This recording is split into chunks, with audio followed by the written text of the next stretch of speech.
Start ma'am. Mental health is something that we all need to talk about, and we need to take the stigma away from it. So let's raise the awareness. Let everybody know that it's okay to be sad, angry, annoyed, anxious, and scared. Having feeling doesn't make you negative or sick. Rather, it makes you more human. A very good evening to all. Happy Ganesh Chaturthi to all. And we are glad that we have with us two eminent experts who are working in the field of mental health from 15 years. Let's start with Dr. Rajiv Sharma ji. He is a leading psychiatrist in West Delhi, running his own clinic, a beautiful mind clinic in Delhi. He has done his MD in psychiatry from AIIMS, New Delhi. Dr. Rajiv has had a dream to become doctor since childhood. He is passionate about his work, psychiatry, and mental health.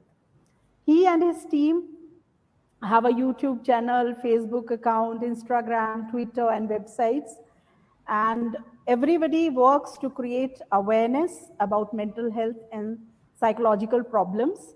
He has conducted many seminars and trained teachers of DPS RK Puram, Bal Bharati School, and Venkateshwar School. The list is very, very long.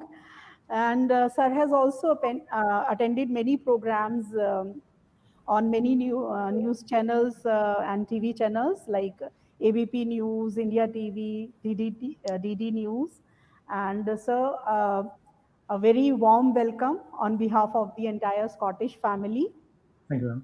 और sir के बारे में और भी बातें करेंगे। Sir एक morning wake up challenge भी आजकल कर रहे हैं, कितने दिन का है, और मैराथन दौड़ते हैं, हाफ मैराथन, फुल मैराथन, इसके बारे में भी हम लोग बातचीत करेंगे। और हमारे साथ दूसरी एमिनेंट साइकोलॉजिस्ट हैं सारिका बसारिया जी, और स्पेशल एजुकेटर भी हैं ma'am head of child psychology हैं department at beautiful mind clinic in west Delhi. Ma'am counselling करते हैं बच्चों की, पेरेंट्स की, फैमिली काउंसलिंग, और मैम लर्निंग डिसऑर्डर्स और साइकोलॉजिकल डिसऑर्डर्स बहुत ही एफिशिएंटली हैंडल करते हैं। तो आप दोनों का बहुत बहुत स्वागत है आज की चर्चा में। कोविड टाइम्स में जब पूरी दुनिया हेल्थ इमरजेंसी की सिचुएशन फेस कर रही है, तो सबके लाइफ में, बच्चों की लाइफ में, पेरेंट्स की लाइफ में, टीचर्स की लाइफ में बहुत सारे चैलेंजेस हैं, क्राइसिस आ गए हैं, साइकोलॉजिकल डिसऑर्डर्स फेस कर रहे हैं। तो एक यही इंटेंशन है कि कुछ सवालों के जवाब मिलें। एंड मैं शुरुआत करना चाहूँगी डॉक्टर राजीव जी से।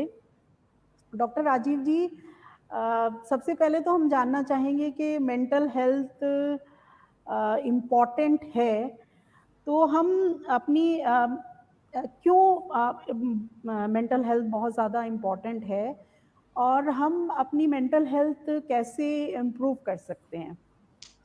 हम सबसे पहले तो मैं कंग्रेचुलेट करना चाहूँगा स्कॉटिश इंटरनेशनल स्कूल को, जिन्होंने मौका दिया और इस तरह की बातचीत का, क्योंकि काफ़ी लोगों को ऐसा हम चाहते हैं करें, बट कई लोग इतने ओपन नहीं होते। तो I would like to thank ma'am Ashu Tyagi ji, and I would like to thank जो 4 टॉपर्स मैंने मैम की डीपी में देखे थे। एक तो अनुष्का श्री, जो मुझे पता लगा मैम की बेटी हैं, she is topper of the district, then Kartikeya, and then Kunal, and then आकांक्षा।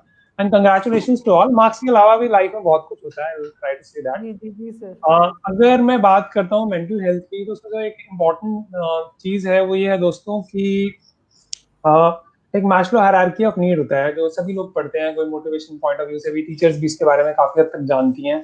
तो मैं टाइम लूंगा 1-2 मिनट का उसको समझाने के लिए। तो अगर हम कभी भी बात करते हैं तो सबसे पहले हमारी जो बेसिक नीड होती है वो होती है हवा, खाना, बिजली, खराब की डेट में, कि ताकि हम जिंदा रह सकें immediately day to day basis पे। अगर एक दिन भी पानी नहीं आएगा तो बहुत दिक्कत हो जाएगी। जैसे ही वो कंफर्टेबल होता है, हमारी जो नेक्स्ट नीड आती है वो आती है सिक्योरिटी की। जैसे एक कहावत होती है मिडिल क्लास में, पक्की सरकारी नौकरी। अब तो क्या थोड़ी वो बदल गई है पिछले 15-20 साल में। हमारे टाइम तो बड़ी हॉट कहावत होती थी, पक्की सरकारी नौकरी मतलब स्टेबिलिटी। तो जब ये पक्की सरकारी नौकरी ठीक हो जाती है, लेकिन कोरोना में इसमें भी काफी चेंज आ गया है, क्योंकि कुछ की पेज जो है वो कम हो गई हैं, कुछ की नौकरी का पता नहीं है, कुछ के बिजनेसेस चेंज हो गए हैं, तो सर्वाइवल मोड जो है वो काफी हिल गया है। उसके बाद आता है इमोशनल मोड। उसके बाद जब ये नीड्स पूरी हो जाती हैं, पानी है घर में, खाना है, छत भी है, फिर हम चाहते हैं कि कोई हमें प्यार करे। मैं गर्लफ्रेंड बॉयफ्रेंड की बात नहीं कर रहा हूँ, मैं बात कर रहा हूँ कि माँ बाप भी हों, चाहे फैमिली मेंबर्स हों, चाहे टीचर्स हों, स्टूडेंट्स हों, किसी भी तरह के रिलेशनशिप में हम चाहते हैं कि कुछ कंपेनियनशिप हो जहाँ हम दिल की बातें कर सके। जब वो चीजें पूरी हो जाती है, उसके बाद हमारी नीड आती है कि अब मैं स्टाइलिश लग रहा हूँ कि नहीं, मेरे कपड़े ठीक है कि नहीं, मेरी गाड़ी बढ़िया है कि नहीं। उसके बाद फिफ्थ नीड आती है कि हम जिंदगी में क्या करना चाहते हैं। और जो राजाओं की नीड होती है कि मेरे बाद मुझे इतिहास कैसे याद करेगा। वो तो खैर कभी चलो काफी टॉप पे हो गया। बट मोस्ट इंपॉर्टेंट ये है कि जब हमारी बेसिक नीड्स ही हिलने लगे, हमारी सिक्योरिटी हिलने लगे, कि हमें पता नहीं कि अब जैसे कोरोना में क्या हुआ था कि खाना मिलेगा कि नहीं मिलेगा, तो लाइनें लग गई थी अचानक राशन की दुकानों पे, या नॉन जो किराने की दुकानें होती है वहाँ बहुत भीड़ हो गई थी, क्योंकि पानी आना चाहिए, खाना मिलेगा, बिजली आएगी कि नहीं होगी, पता नहीं क्या होगा। फिर वो सेटल हो गया। उसके बाद ये है कि फिर जॉब की सिक्योरिटी। अब जॉब खाने की सिक्योरिटी तो with in 1 day 2 day 7 day से ज्यादा हम नहीं प्लान कर सकते, उससे ज्यादा कितना राशन रखेंगे। उसके बाद आएगी नौकरी की। जैसे कोरोना में क्या हुआ, कुछ इंडस्ट्रीज जैसे एविएशन में जो है, जो लोग फ्लाई करते हैं, पायलट्स हैं, कुछ लोग रेस्टोरेंट जो इंडस्ट्री है, ट्रेवल इंडस्ट्री है, उनका बहुत बुरा हाल हुआ। और जो लोग टाइम के साथ बदल गए उनको बहुत बेनिफिट हुआ, जैसे अमेजोन है, जो ऑनलाइन प्लेटफॉर्म्स हैं, तो उनको बहुत ज्यादा बूम भी मिला। तो दोनों तरह की चीजें हुई, कई लोग बिल्कुल फ्री हो गए स्टार्टिंग में, और कई लोग जो है बहुत ज्यादा बिजी हो गए। ऐसे डॉक्टर्स हैं, इवन टीचर्स बहुत ज्यादा बिजी हो गई। काफी सारे टीचर्स ऐसे पेशेंट मैंने देखी, और कुछ ने तो छुट्टी ले ली मेरे से, मैं खुद मेडिकल लिखवाया कि इतना स्ट्रेस झेला नहीं जाता। पहले तो बच्चों को पढ़ाना होता था, अब जो सारी रिस्पॉन्सिबिलिटी है या तो उनकी मम्मी पे आ गई है जो उनके साथ बैठी होती है, और कई बार तो बच्चे रात को लेट खेलते हैं, वो सो जाते हैं, सुबह उठते ही नहीं है क्लास के लिए, तो मम्मी बेचारी बैठ के नोट्स बना रही होती है और टीचर वहां से पढ़ा रही होती है। और कई मीम्स भी चले ऐसे। तो उसमें क्या है, जैसे ही ये नीड्स पूरी हो जाती हैं, और लोगों को शुरू में मजा भी पड़ा है लॉकडाउन में, सबने 7-8 दिन की छुट्टी मनाई, सबने। मैं खुद कल्प्रिट हूँ, 2 रातों को तो मैंने जाके गेम ऑफ थ्रोन्स देखा रात के 9 बजे से लेकर सुबह 12 बजे तक। मुझे लगा ये ठीक नहीं चल रहा मामला, इस तरह से तो सारी गड़बड़ हो जाएगी, मैं दूसरों को बताता हूँ, मैं खुद ही अप्लाई नहीं कर पा रहा। उसके बाद देन भी चेंज हो, मैम जो 5 AM चैलेंज की बात कर रही थी, तो उसके बाद वो स्टार्ट किया और सारी चीजें जो है चेंज होने लगी। तो कहने का मतलब ये है कि जैसे ही हमारा खाना पीना और शेल्टर जो है वो निर्धारित हो जाता है कि पैसा आएगा, उसके बाद सीधा हमारी मेंटल नीड स्टार्ट हो जाती हैं। जैसे हम बोलते हैं लड़का सेटल हो गया, अब इसकी शादी कर दो, समथिंग लाइक दैट। या लड़की जो है पढ़ लिख गई है, अब इसकी आगे आगे देखते हैं क्या करना है, या हम कैरियर पॉइंट ऑफ व्यू से देखते हैं। तो जैसे ही हमारी बेसिक नीड्स पूरी होती है, और मिडिल क्लास जो होती है, खासकर जैसे अब कॉटेज इंटरनेशनल स्कूल में जितने भी लोग पढ़ रहे हैं, they will belong to middle class और मे बी हायर क्लास और maybe some special needs kids also. तो उसमें वो नीड्स तो ऑलरेडी काफी हद तक पूरी हो चुकी हैं। कोरोना की वजह से हो सकता है कुछ घर में क्राइसिस चल रहा हो, that I can understand as a psychiatrist. तो वो फिर इमोशनल नीड्स स्टार्ट हो जाती हैं कि घर में जो स्पेस है, जो है, जैसे बच्चे सारा दिन ही घर रह रहे हैं, लेकिन मम्मी भी घर रह रही है, पापा भी घर रहे हैं, कुछ लोग वर्क फ्रॉम होम कर रहे हैं, उसके पापा मम्मी ऐसा भी हो सकता है पुलिस में हो तो वो घर ही नहीं आ पा रहे हैं। डॉक्टर्स है मेरे फ्रेंड्स, मैंने तो कोरोना में डायरेक्टली काम नहीं किया, बट मेरे कुछ फ्रेंड्स हैं जो 15 दिन पहले काम ड्यूटी लेंगे, उसके बाद 15 दिन क्वारंटाइन लेंगे। तो इसलिए पहली बार लोगों को इतना रियलाइज हुआ, या लोग इतने ओपन हो पाए कोरोना की वजह से, कि वो ये सोच पाए कि लाइफ में इन चीजों के अलावा ऐसी भी कोई चीज है कि अच्छा, एंजाइटी इसको कहते हैं, घबराहट ये होती है कि अच्छा दिल की धड़कन होती है, बेचैनी होती है। अभी रिसेंटली एक मैं केस डिस्कस करूंगा, वो पुलिस पे बहुत हाई पोस्ट पे थे और दबंग काइंड ऑफ ऑफिसर ऑफिसर थे, उनके अपने बेटे को कोरोना हुआ और 15 दिन के लिए वो एडमिट हो गया। उसके बाद उनको घबराहट होने लगी, बेचैनी होने लगी। बेटा जो है नॉर्मल होकर वापस भी आ गया, वही बेटा उनको क्लिनिक पे लेके आ रहा था, लेकिन अब उनको बहुत बेचैनी हो रही है, घबराहट हो रही है। अब वो महीने बाद जाके कहीं सेटल हुए हैं, अभी भी सेटल हुए हैं, पूरी तरह ठीक नहीं हुए हैं। तो वो इंसान जो जिनसे दुनिया डरती थी, उनको भी कोरोना ने हिला के रख दिया कहीं ना कहीं। तो उनको भी रियलाइज हुआ। नहीं तो कई लोग बोलते हैं ना कि ये मेंटल हेल्थ क्या है, थोड़ा सा योगा कर लो, थोड़ी मेडिटेशन कर लो, थोड़ा वॉक कर लो, वो सब चीजें बहुत अच्छी हैं, लेकिन ये है कि अब लोग वॉक पे ही नहीं जा पाए। फिर एक और बिजनेसमैन थे, उन्होंने बोला कि हम जो है वो बहुत अच्छी फैक्ट्री चलाते हैं लेकिन हम जा नहीं पा रहे। उसी तरह स्कूल टीचर्स हैं कि उनको नोट्स बनाने पड़ते हैं, उनको अपलोड करना पड़ता है, फिर बच्चे होमवर्क अपलोड करते हैं। फिर उसके बाद एक नई इंटरेस्टिंग चीज जो मैंने नोटिस किया, अभी सबके एग्जाम हुए हैं, तो सब बच्चों ने खूब प्लान्स बनाए, कैसे चीटिंग करेंगे, कैसे उनकी बहन मदद करेगी, कैसे उनकी ट्यूशन टीचर उनको व्हाट्सएप पे वो मैसेज भेजेंगे, फिर उनको मैसेज आएगा कैसे वो कैमरा ऑफ करेंगे, ऑन करेंगे। तो उसके बाद बच्चों को ये भी रियलाइज हुआ कि अगर ओपन बुक एग्जाम भी और अगर आपने नहीं पढ़ाई की हो तो बहुत दिक्कत होती है।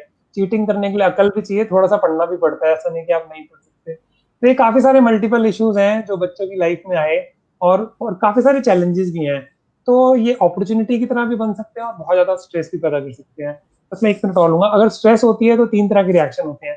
या तो हमें घबराहट होने लगती है, बेचैनी होने लगती है, ठीक से नींद नहीं आती है, रातों को हम लेट जगते हैं, फिर उसके बाद हम सुबह लेट उठते हैं, फिर हम अपना रूटीन को नहीं फॉलो कर पाते क्योंकि कोई टाइम टेबल नहीं है, खासकर बच्चों का, क्योंकि अगर वो स्कूल नहीं जा रहे फिर उनके फ्रेंड्स नहीं मिल रहे।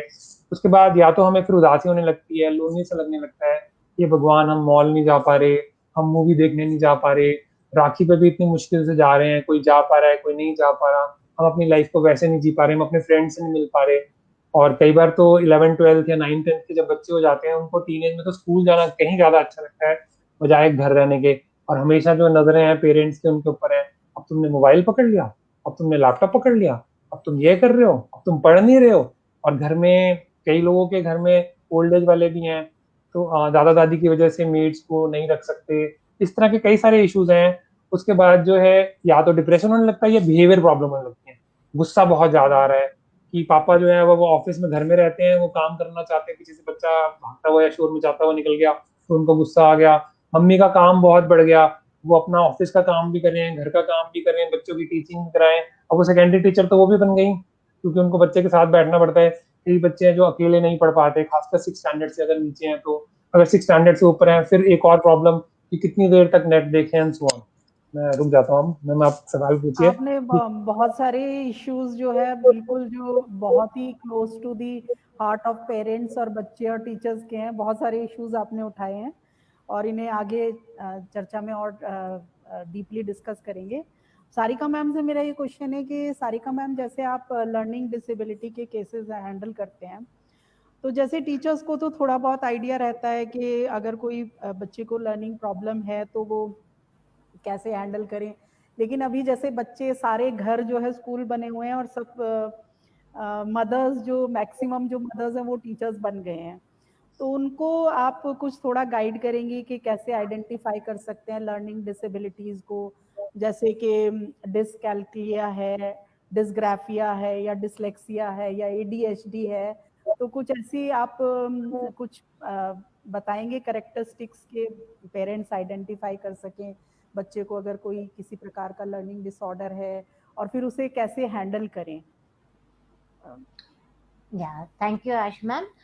So first of all, congratulations to your school कि डिस्ट्रिक्ट रहे हैं आप लोग टॉपर।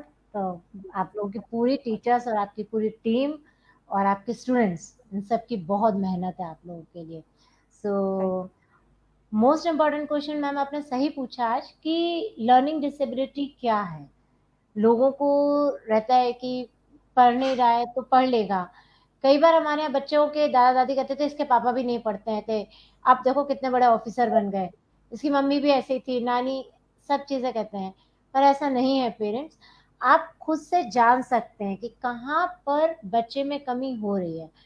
अगर जैसा मैम ने खुद ही बताया है कि डिसकैल्कुलिया, डिसलेक्सिया, डिसग्राफिया, ये तीनों चीज है। तो अगर हमें डिसलेक्सिया को जानना है तो बहुत आसान सी चीज है कि हमारा बच्चा कहाँ पढ़ नहीं पा रहा, कहाँ पर वो काम कर नहीं पा रहा, क्या अटक अटक के पढ़ रहा है, मिस्टेक्स कर रहा है, चीजों को रिवर्स लिख रहा है। जैसे अगर बहुत छोटे से बच्चों को अगर हम देखें कि क्लास फर्स्ट सेकंड थर्ड में देखें तो वो मिरर इमेज उल्टा लिखेंगे, बी उल्टा बना देंगे, सी को ऐसा कर देंगे, 3 नंबर्स को उल्टा लिख देंगे। तो यहाँ भी आप जान सकते हैं कि बच्चा कहाँ मिस्टेक कर रहा है। कुछ बच्चे शुरुआत में सारे बच्चे करते हैं, पर धीरे धीरे जैसे उनकी प्रैक्टिस आती है वहां रहेगी। लेकिन वो अगर परमानेंसी पे जा रही है तो हम डेफिनेटली टीचर्स, और अगर वो उस चीज को आइडेंटिफाई कर रहे हैं कि बच्चा रिवर्स राइटिंग लिख रहा है, कि उसने डी गलत लिखा, क्यू गलत लिखा, 3 नंबर्स गलत लिखा, तो हमें बच्चे की रूलिंग से फाइंड आउट करना चाहिए। जैसे ही फोनेटिक साउंड स्टार्ट होती है, मात्राओं की स्टार्ट होगी, वहां पर हम देखें कि हमारा बच्चा उनको कैच कर पा रहा कि नहीं कर पा रहा। हर बार वो एक ही मात्रा में गलती कर रहा है, ऐसा तो नहीं कि वो ऊपर नीचे मात्राओं को कर रहा हो, साउंड्स क्लियर नहीं हो उसको, वहां पर उसको देखेंगे। उसकी चीजों को, रीडिंग को हमने पढ़ा, उसकी साउंड्स को हमने देखा, उसकी फोनेटिक चीजों को हमने देखा। जैसे बच्चा थर्ड और फोर्थ और फिफ्थ स्टैंडर्ड में आएगा, वहां क्लियर कट मालूम पड़ जाता है कि yes, my child has issues. Teachers भी पहचान जाते हैं, पेरेंट्स को भी पता होता है, उनको ये समझ में आता है दोष देते हैं एक दूसरे को कि यहाँ स्कूल में ठीक से नहीं पढ़ रहा, मम्मी कहती है मुझे काम है इसलिए मैं नहीं कर पा रही हूँ, टाइम नहीं दे पा रही हूँ। ऐसा नहीं है, वो बच्चों की दिक्कत है, वहाँ शामिल होती ही है। तो ये तो हमारा हो गया कि हमारी डिसलेक्सिया। डिस्ग्राफिया जहाँ देखेंगे वहाँ हमारी राइटिंग में मिस्टेक होंगी। बोर्ड से कॉपी करते करते भी बच्चा स्किप करेगा, कोई चीज ऐड कर देगा, जैसे कि टॉक लिखना है टॉक्स लिख दिया, टॉक्ड लिख दिया, यहाँ पे टॉक्ड लिखा है वहां पे टॉक ही लिख दिया, वॉट को वॉट्स लिख दिया। ऐसी बहुत छोटी छोटी मिस्टेक होती हैं जिसमें हम पढ़ सकते हैं कि बच्चा कंटिन्यूस वो मिस्टेक कर रहा है, कोई लाइन को स्किप कर रहा है। Once in a while it happened कि बच्चे का ध्यान भंग हो गया, लेकिन वही सीक्वेंस बन रहा है तो वहां पर टीचर भी इस चीज को ध्यान रखते, पेरेंट्स साइमल्टेनियसली खुद भी चेक कर सकते हैं कि कहाँ मेरे बच्चा ये मिस्टेक कर रहा है। डिसकैलकुलिया में जो आएगा वो आएगा कि कौन से नंबर्स को वो गलत कर रहा है, कहाँ पे वो ऐड करने में गलती कर रहा है, ऊपर से पूरा सीधे कर रहा है, यहाँ पे अगर टेंस की डिजिट का है और 100 की डिजिट कर रहा है, टेंस तक काउंटिंग से ठीक किया है, हंड्रेड्स में गलत कर दिया। सब्ट्रैक्शन में फर्स्ट 2 लाइन में डिजिट में सही किया, कैरी फॉरवर्ड और कैरी ऑन में गलत कर दिया। और वो एक स्टेप नहीं, जब तक कॉन्सेप्ट समझ नहीं आएगा तब तक हर बच्चा मिस्टेक करेगा। पर जब क्लास के 39 बच्चे वही चीज प्रॉपरली कर रहे हैं, टीचर एक है, इंस्ट्रक्शंस एक है, पर वही बच्चा अकर कर रहा है, उसको वही स्ट्रगल आ रहे हैं, तो इट मीन्स कि the child needs some help, more time, help, and check with the parents and check with the teachers. वो स्टेप्स हैं इनिशियली जहां पर हम बच्चे को फाइंड आउट कर सकते हैं कि the child has issues in maths. कभी कभी ये भी होता है कि कुछ बच्चों में डिस्कैलकुलिया डिस्ग्राफिया एक साथ होता है, किसी में डिसलेक्सिया डिस्ग्राफिया साथ होता है, किसी में तीनों चीजें साथ होती हैं, किसी में एक ही डिसेबिलिटी और डिसेबिलिटी हो सकती है। तो यहाँ सारिका मैम, एडीएचडी के बारे में भी आप थोड़ा सा गाइड कीजिए, attention deficient hyper activity disorder के बारे में भी थोड़ा सा गाइड कीजिए। जी, आज डॉक्टर राजीव कुछ कहना चाहते हैं, बताइए सर। हम एडीएचडी वो साइकियाट्रिस्ट का एरिया आ जाता है मेनली ना। तो एडीएचडी में मेन 3 सिम्टम्स होते हैं। एक होता है जैसे कि नाम है attention deficit hyper activity disorder, मतलब ध्यान कम और चंचलता ज्यादा। इसमें 3 तरह के टाइप्स हो सकते हैं एडीएचडी में। कुछ बच्चे ऐसे होंगे जिनको हाइपर एक्टिव है लेकिन अटेंशन की प्रॉब्लम नहीं है। कुछ बच्चे ऐसे होंगे कि वो चंचल हैं लेकिन उनको सॉरी अटेंशन की प्रॉब्लम है या हाइपर एक्टिविटी की प्रॉब्लम है या तीनों का दोनों का कॉम्बिनेशन है। तो इसमें जो इनअटेंशन में क्या होता है, जैसे अगर पहले हम हाइपर एक्टिविटी की बात कर लेते हैं। हाइपर एक्टिविटी में क्या होता है, जैसे ऐसे हाथ चलाते रहना, कुर्सी पे बैठे बैठे ऐसे ऐसे हिलते रहना, फिर उसके बाद बातें बहुत ज्यादा करना, अकेले में खेलना तब भी बातें करते रहना, तो और चलने की जगह भागना, टिक के नहीं बैठना, या तो ये सारे जो लक्षण है ये हाइपर एक्टिविटी के हैं। उसके बाद इम्पल्सिविटी होती है। अगर स्कूल में लाइन लगी है तो लाइन में नहीं खड़े हो पाना, मम्मी पापा अगर बात कर रहे तो बीच में ही बोल देना, जैसे टीचर ने कोई सवाल पूछा अभी पूरा सुना भी नहीं है, बच्चों में टीचर ने मौका भी नहीं दिया कि मैं आंसर दूं, लेकिन पहले ही एकदम एकदम रोक नहीं पाना, मतलब जैसे अपने आप को, तो वो इम्पल्सिविटी या इम्पेशंस में आएगा। इनअटेंशन में क्या होगा, सिली मिस्टेक्स कर देना, फिर उसके बाद अपनी चीजें भूल जाना, घर पहुंचना तो बस्ता यहाँ पर, जूते यहाँ पर, पूरा डिसऑर्गेनाइज होना बुरी तरह से, और कौन सी कॉपी कहाँ है, मम्मी जो है व्हाट्सएप पे होमवर्क मंगा रही है, दूसरी फ्रेंड्स को बार बार परेशान कर रही है, वो कई बार उनकी आंटियां जो है फिर वो फोन उठाना बंद कर देती हैं। तो ये जो सारे लक्षण हैं इसका मतलब ये है कि एडीएचडी। और होता क्या है, जब भी हम स्कूल में लेक्चर लेने जाते हैं जैसे सारिका मैम और मैं, तो बोलते हैं ऐसा कोई बच्चा है, तो सारी टीचर्स हाथ खड़ा कर देती है, उनको टिप्स पे याद होता है कि कौन क्लास में कौन से 3 बच्चे हैं। सारे बच्चे डांस करते हैं लंच में, बट अगर क्लास के टाइम में भी कोई डांस कर रहा है और ज्यादा एक्टिव है तो हो सकता है उसको मदद की जरूरत हो। तो सर ये जेनेटिक होता है या न्यूरोबायोलॉजिकल डिसऑर्डर होता है, ये मतलब कैसा होता है और इसको हम ये कैसे? आपने काफी अच्छा सवाल पूछा। एक बार हमारे क्लिनिक पे क्या हुआ कि एक बच्चे को मैंने एडीएचडी डायग्नोस किया। नॉर्मली मदर ज्यादा इमोशनल होती हैं तो वो रो पड़ती हैं, क्योंकि एडीएचडी में मेडिसिन देने की जरूरत पड़ती है या ऑक्यूपेशनल थेरेपी, बट मेडिसिन का रोल ज्यादा होता है। तो इस बार क्या हुआ, पापा रो पड़े। जब पापा रो पड़े तो मैं भी थोड़ा हैरान हो गया। मैंने कहा अच्छा, नॉर्मली तो मम्मी रोती है, तो मुझे भी आदत नहीं थी उस चीज की। पापा इसलिए रो पड़े कि बचपन में उनको भी एडीएचडी था और वो सारी जिंदगी पिटते रहे अपने पिताजी से। उन्हें लगा कि काश मेरा इलाज हो जाता या मुझे भी किसी साइकियाट्रिस्ट को पहले दिखा दिया होता। पापा की भी दवाई चली और बेटी की भी। तो रीजन क्या होता है कि एडीएचडी 15 साल तक आते आते अपने आप सेटल हो जाता है। लेकिन कुछ का लाइफ लॉन्ग भी रह सकता है, जैसे कि उनके पापा में था। तो family history is a very big role. Family history में ऐसा होता है कि डोपामिन और नॉरएपिनेफ्रिन 2 न्यूरोकेमिकल्स होते हैं, उनकी कमी खानदानी भी हो सकती है। और कई बार मैंने जब फैमिली से पूछते हैं, सारिका मैम या मैं क्लिनिक पे, कि आप में से दोनों में से कोई हाइपर एक्टिव तो नहीं था, तो वो स्माइल देने लग जाता है। जो स्माइल दे रहा होता है, इसका मतलब जो अपोजिट पेरेंट है उसको एडीएचडी कहीं ना कहीं है। तो ये खानदानी प्रॉब्लम तो होती थैंक यू है। दूर जाने की जरूरत नहीं, मेरे अपने बेटे को एडीएचडी। बहुत अच्छे से आपने एक्सप्लेन किया। तो पेरेंट्स कैसे हैंडल करें लर्निंग डिसऑर्डर्स को? मतलब एक्सपर्ट्स की या साइकेट्रिस्ट की जरूरत है, या घर पे भी कुछ किया जा सकता है? तो सारिका मैम, हाँ मैम, पहले डायग्नोज होना बहुत इम्पोर्टेंट है। पेरेंट्स हेल्प कर सकते हैं, पर अगर उनको, जैसे मैंने आपको बताया कि कुछ जनरल से टिप्स हैं, जब बच्चों को वो पेरेंट आइडेंटिफाई करेंगे, तो वहाँ उनको पहले अपने एक अच्छे थेरेपिस्ट को, साइकोलॉजिस्ट को, क्लिनिकल साइकोलॉजिस्ट को और स्कूल की काउंसलर के साथ भी जाके वो बात कर सकते हैं कि कौन से ऐसे एरियाज हैं जहाँ पर मेरा बच्चा वीकर है, मैं उस पर हेल्प करूँ और मैं उसकी कैसे मदद कर सकता हूँ। पर diagnose is the most important, क्योंकि मैंने आपको जैसे पहले भी बताया कि मिक्स भी हो सकता है, डिसलेक्सिया डिस्कैल्कुलिया एक साथ हो, सिंगल चीजें भी हों, और साथ में हो सकता है कि सिर्फ उसके कुछ माइनर इश्यूज हों। तो diagnose most important part, number 1। Number 2, mild to moderate can manage in the home with the guidance of teacher, but moderate level पर we have to go for the therapist, school counselor and special educator. Welcome. अभी doctor Rajiv से बहुत सारे parents का ये question है actually, कि बहुत सारे पेरेंट्स चिंतित हैं, टीचर्स भी चिंतित हैं, हम लोग भी चिंतित हैं कि बच्चों को मोबाइल का एडिक्शन सा हो गया है। पहले तो हम लोग पेरेंट्स भी और टीचर्स भी कहते थे मोबाइल से दूर रहो।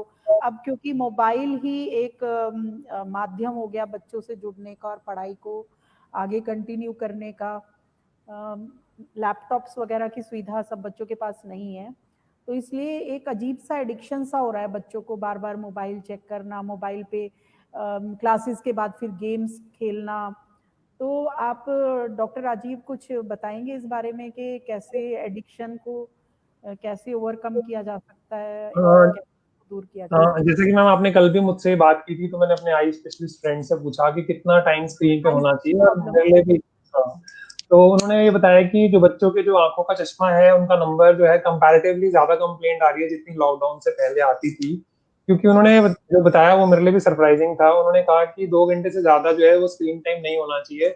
और उसके बाद भी मैंने पहले रियलाइज नहीं किया था, बट मैंने भी नोटिस किया कि मेरे बेटे की क्लासेस 40 मिनट्स की होती है, उसके बाद कुछ 15-20 मिनट का ब्रेक होता है, फिर नेक्स्ट क्लास होती है।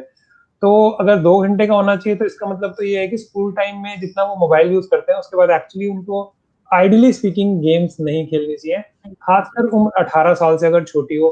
क्योंकि वो कुछ समझा रहे थे जो मुझे बहुत डिटेल में तो नहीं समझ आया, बट उनका कहना को मतलब था कि जो हमारी आई की लेंस होती है उसके ऊपर एक मसल्स होती है, उनको सिल्वरी मसल्स कहते हैं, जो मेरी एमबीबीएस की नॉलेज है।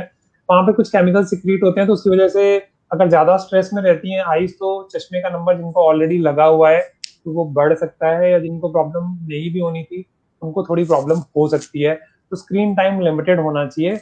और उन्होंने ये भी बोला कि अगर मोबाइल की जगह लैपटॉप पे देखिए तो वो थोड़ा बेटर रहेगा, लेकिन इसका मतलब ये नहीं है कि बहुत ज्यादा बेटर रहेगा। क्योंकि शुरू में लॉकडाउन में तो ऑफ था, बाद में फिर पेरेंट्स को भी लैपटॉप चाहिए काम करने के लिए, तो ज्यादातर जो है वो रीडिंग जो है, क्लासेस जो है वो मोबाइल पे ही हो रही है। तो एक लेवल से अब प्रैक्टिकली तो इससे ज्यादा नहीं देख, थ्योरेटिकली का मतलब इससे ज्यादा नहीं देखना चाहिए। अभी कितना प्रैक्टिकली अप्लाई हो सकता है, दैट इज वेरी इंपॉर्टेंट। तो ये बहुत इंपॉर्टेंट बात है। दूसरी जो इंपॉर्टेंट बात है कि फोन जो है वो बहुत ही खतरनाक चीज है, खासकर नींद के लिए। क्योंकि सबसे ज्यादा जो मैंने चीज नोटिस की अपने क्लिनिक में भी, अपने फ्रेंड्स के साथ भी, और बल्कि हमने 5 AM मॉर्निंग में उठने का चैलेंज भी उसी बेसिस पे चलाया, तो उसमें मेन चीज क्या आती है कि रात को लोग 2-2, 3-3 बजे तक सो रहे हैं। क्योंकि सुबह स्टार्टिंग में तो स्कूल स्टार्ट ही नहीं हुए थे, फिर वो 2-3 बजे सोने की कोशिश करते हैं, बट उनको नींद आती है सुबह 4 बजे। उसके बाद वो उठते हैं 11-12 बजे। फिर जब स्कूल स्टार्ट हो गए तो उन्होंने अचानक 4 बजे सो के 7-8 बजे उठना तो शुरू किया, बट उसमें वो डल होते हैं, क्लास पढ़ते पढ़ते सो जाते हैं। अब टीचर तो मॉनिटर कर नहीं सकती, पेरेंट्स भी कंफ्यूज होते हैं कि अब क्या करें। और कई बार तो क्लिनिक में बताया भी पेरेंट्स ने कि वो उनका होमवर्क नोट डाउन कर रहे हैं, या किसी से मांग रहे हैं, नोट्स मांग रहे हैं, कॉपीज मांग रहे हैं। तो ये सारी चीजें जो है, ये सारी चीजें स्ट्रेस बढ़ाती हैं कि अगर आपका आई एक्सपोजर ज्यादा है, आपकी नींद पूरी नहीं हो रही है। फिर चलो जंक फूड तो बंद हो गया, लेकिन घर में भी काफी लड्डू बने, घर में भी काफी पंजीरियां बनी, सब लोग शेफ बन गए, कोई ना कोई नई कुकिंग कर रहा था अपने घर में, फिर बाहर से कुछ मिल नहीं रहा था खाने के लिए। तो ये सारी जो चीजें हैं ये काफी स्ट्रेस क्रिएट करती हैं। और खासकर जो आईफोन है और जो मोबाइल एडिक्शन है, खासकर पबजी का कई पेरेंट्स बड़े दिल से इंतजार कर रहे थे कि वो भी बैन हो जाए, जब इतनी चाइनीज ऐप बैन हो रही हैं। तब तो खैर वो कोरियन ऐप है, चाइना ने उसको मार्केट करती है पबजी को, बल्कि हमारे यूट्यूब वीडियोस भी हैं दो उस पे पबजी पे, कि कैसे पबजी से हमें एडिक्शन से दूर रह सकते हैं। मैं ये तो नहीं कहूंगा कि बच्चों को फोन इस्तेमाल नहीं करना चाहिए, ना मैं ये कहूंगा कि खेलना नहीं चाहिए, बट हर चीज एक लिमिट में होनी चाहिए। वो 30 मिनट्स की लिमिट है, 20 मिनट्स की लिमिट है, या 40 मिनट्स की लिमिट है। क्योंकि होता क्या है, इन गेम्स में बच्चों के फ्रेंड्स बन जाते हैं ऑनलाइन, उसके बाद ये मिलके खेलते हैं, फिर इनके टूर्नामेंट होते हैं, फिर बच्चे कई बार खेल नहीं रहे होते तब भी इन्हीं के वीडियो देख रहे होते हैं, फिर घर वालों को मना कर देते हैं लेकिन छुप छुप के ये गेम्स देख रहे होते हैं, तो then it is a problem. Addiction हो जाता है, एक तरह का अगर आप एडिक्शन। अगर आप पढ़ रहे हैं उसके बाद इंजॉयमेंट के लिए आप 15-20 मिनट के लिए कुछ करते हैं, बट अगर आप फिजिकल एक्टिविटी करें तो वो ज्यादा अच्छा है। अब ये बोलने के लिए तो आसान है, बट करने के लिए प्रैक्टिकली अगर घर से बाहर कोई नहीं जा सकता, तो उसमें यह है कि घर में वो गेम्स खेलें, कोई सिंगिंग कंपटीशन रखें, और बच्चों से झाड़ू पोछा करवाएं, अपने हस्बैंड से करवाएं, क्योंकि वाइफ पे जो है बहुत ज्यादा ही लोड आ गया है, मेड बहुत भी आ सारे रही है बच्चे नहीं तो आ रही। बहुत कर होंगे। अरे एक दिन तो मैं अपने घर की बात बताता हूँ कि मैंने बर्तन मांजे, पहले तो मेरी वाइफ ने मना कर दिया 7-8 दिन जब लॉकडाउन हुआ। जब लॉकडाउन बढ़ने लगा तो उसके बैरियर भी काफी कम आ गए, तो उन्होंने कहा कोई बात नहीं, बेटा भी मांझे पति भी मांझे, कोई फर्क नहीं पड़ता। तो जब मैंने बर्तन मांजा तो मेरी बेटी मेरे पास आई, कहती पापा आप तो बड़े अच्छे हो। मैंने कहा बेटा ये गलत बात है, तेरी मम्मी साफ करे तो वो नॉर्मल है, मैं साफ करूँ तो बहुत अच्छे हैं, this is actually wrong. And coming from a female it means कि हमने अपने वैल्यूज कितनी गलत दी हैं, कि अगर फीमेल काम करे तो वो ओके, और ना काम करे तो बहुत बुरी बात है, लेकिन अगर बंदा काम करते तो वो महान हो गया, अगर उसने ग्लास उठा दिया तो बहुत बड़ी बात होगी। और यही लड़कों के पे भी लागू होता है, मैंने तो अपने बेटे से भी बर्तन मंजवाए, शिट पॉट भी साफ करवाए।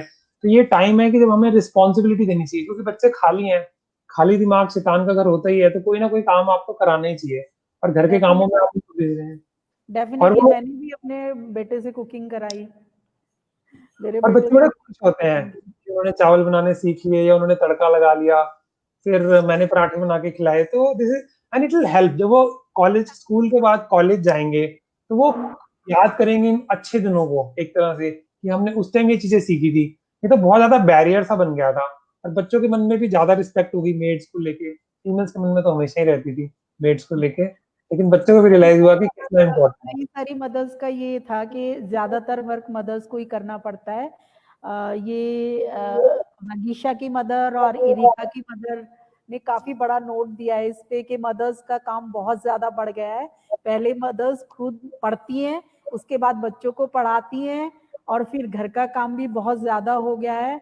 और ऑनलाइन पढ़ाई में बच्चों का बहुत ध्यान भी रखना पड़ता है। कहीं बच्चे जो है मोबाइल गेम ना खेल रहे हों, तो मदर्स का काम बहुत ज्यादा बढ़ गया है। ज्यादातर वर्क मदर्स को ही करना पड़ रहा है। ऐसे ऐसे बहुत सारे क्वेश्चंस जो है मदर्स की तरफ से आए हैं, और आई होप सबको आंसर्स मिले होंगे कि सबको हेल्प करनी है। मदर्स की जितने भी फैमिली मेंबर्स हैं और बच्चे हैं, सबको मदर्स की हेल्प करनी है, कंट्रीब्यूट करना है। और क्योंकि उनका माइंड भी फ्री है, जितना वो घर का काम करेंगे, एक तो वो अब क्या बोलते हैं, मोदी जी की तरह आत्मनिर्भर हो जाएंगे रियल सेंस में। कल को वो हॉस्टल जाएंगे तो उनको झाड़ू मारने में शर्म नहीं आएगी, उनको पोछा मारने में शर्म नहीं आएगी, अगर खुद कुछ बनाना होगा तो वो बना के खिला पाएंगे, और आने वाले टाइम में अपने पार्टनर को भी इम्प्रेस कर पाएंगे, चाहे वो मेल हो चाहे वो फीमेल हो। तो दैट इज बहुत वेरी सारी वेरी इंपॉर्टेंट। कंट्रीज ऐसी हैं जैसे जापान वगैरह, वहाँ पे स्कूलों में ये सारे काम, बेसिक काम सिखाए जाते हैं। स्वीपिंग करना, क्लीनिंग करना, वहाँ पे बच्चे आके क्लासेस में पहले यही काम करते हैं। मैं एक छोटा सा इंसिडेंट शेयर करना चाहूंगा। आज से 1 साल पहले का, जब ये कोरोना का ईरा नहीं था, तो मैं अपनी प्रिंसिपल मैम से मिलने गया जो मैं स्कूल की हैं। तो मैम ने एज ए पनिशमेंट एक बार बच्चे को लाइब्रेरी में बोला कि आप ना लाइब्रेरी की सफाई कर दो। तो बच्चों ने अपने हैंकी गंदे करके घर में दिखाए, और पेरेंट्स जो आके चढ़ गए स्कूल पे कि ये क्या बात हुई, हमारे घर के बच्चे ऐसे काम करें। फिर स्वच्छ भारत आ गया, फिर उसके बाद बाकी सारी चीजें आ गई, तो चेंज हो जाता है। तो इसलिए समय के साथ बदलना जो है वो बहुत जरूरी है, जितने हम ग्राउंडेड रहेंगे उतना ही अच्छा रहेगा। सर मैं बताऊं, हमारे बच्चे जब स्कूल खुले हुए थे तब लास्ट लेसन में हमारे यहाँ श्रमदान कंपलसरी होता है। बच्चे अपनी क्लास को अरेंज करके, विंडोज बंद करके, अपनी डेस्क क्लीन करके तब घर जाते हैं। नहीं बहुत इंपॉर्टेंट है मैम। हम्म, एडिक्शन के लिए कुछ मैं भी कहना चाहूँगी कि फिलहाल जो पेरेंट्स हैं वो रोल मॉडल भी हैं बच्चों के लिए, तो हमें बच्चों के साथ साथ अपना भी यूसेज जो है चेक करना चाहिए। और सब फोन्स में एक स्क्रीन टाइम होता है, हम बच्चों का डेली स्क्रीन टाइम चेक कर सकते हैं और मेक श्योर कर सकते हैं कि बच्चे एक रूल्स के साथ मोबाइल फ़ोन यूज़ करें। हमें बच्चों को शायद अगर मोबाइल इतना ज़रूरी है और पढ़ाई के लिए इतना इम्पोर्टेंट है, तो शायद हमें कुछ रूल्स भी बच्चों को बताने पड़ेंगे मोबाइल यूज़ करने के लिए। और अगर हम बच्चे को मोबाइल दे रहे हैं तो उन रूल्स के साथ ही हम बच्चे को मोबाइल दें और उसका स्क्रीन टाइम हम बच्चे का जरूर चेक करें। इसके साथ में सारिका मैम से बात करना चाहूँगी एंगर और फ्रस्ट्रेशन के ऊपर। बच्चे जो है क्योंकि आइसोलेटेड हो गए हैं, फ्रेंड से नहीं मिल पा रहे हैं, स्कूल नहीं जा पा रहे हैं, तो कुछ बच्चों के अंदर भी फ्रस्ट्रेशन और एंगर बढ़ रहा है और कुछ पेरेंट्स के अंदर भी बढ़ रहा है। पेरेंट्स जो चैलेंजेस फेस कर रहे हैं उस वजह से उनका भी एंगर और फ्रस्ट्रेशन जो है बढ़ रहा है। तो मैं सारिका मैम से इस बारे में उनके व्यूज जानना चाहूंगी कि कैसे कंट्रोल कर सकते हैं एंगर और फ्रस्ट्रेशन को।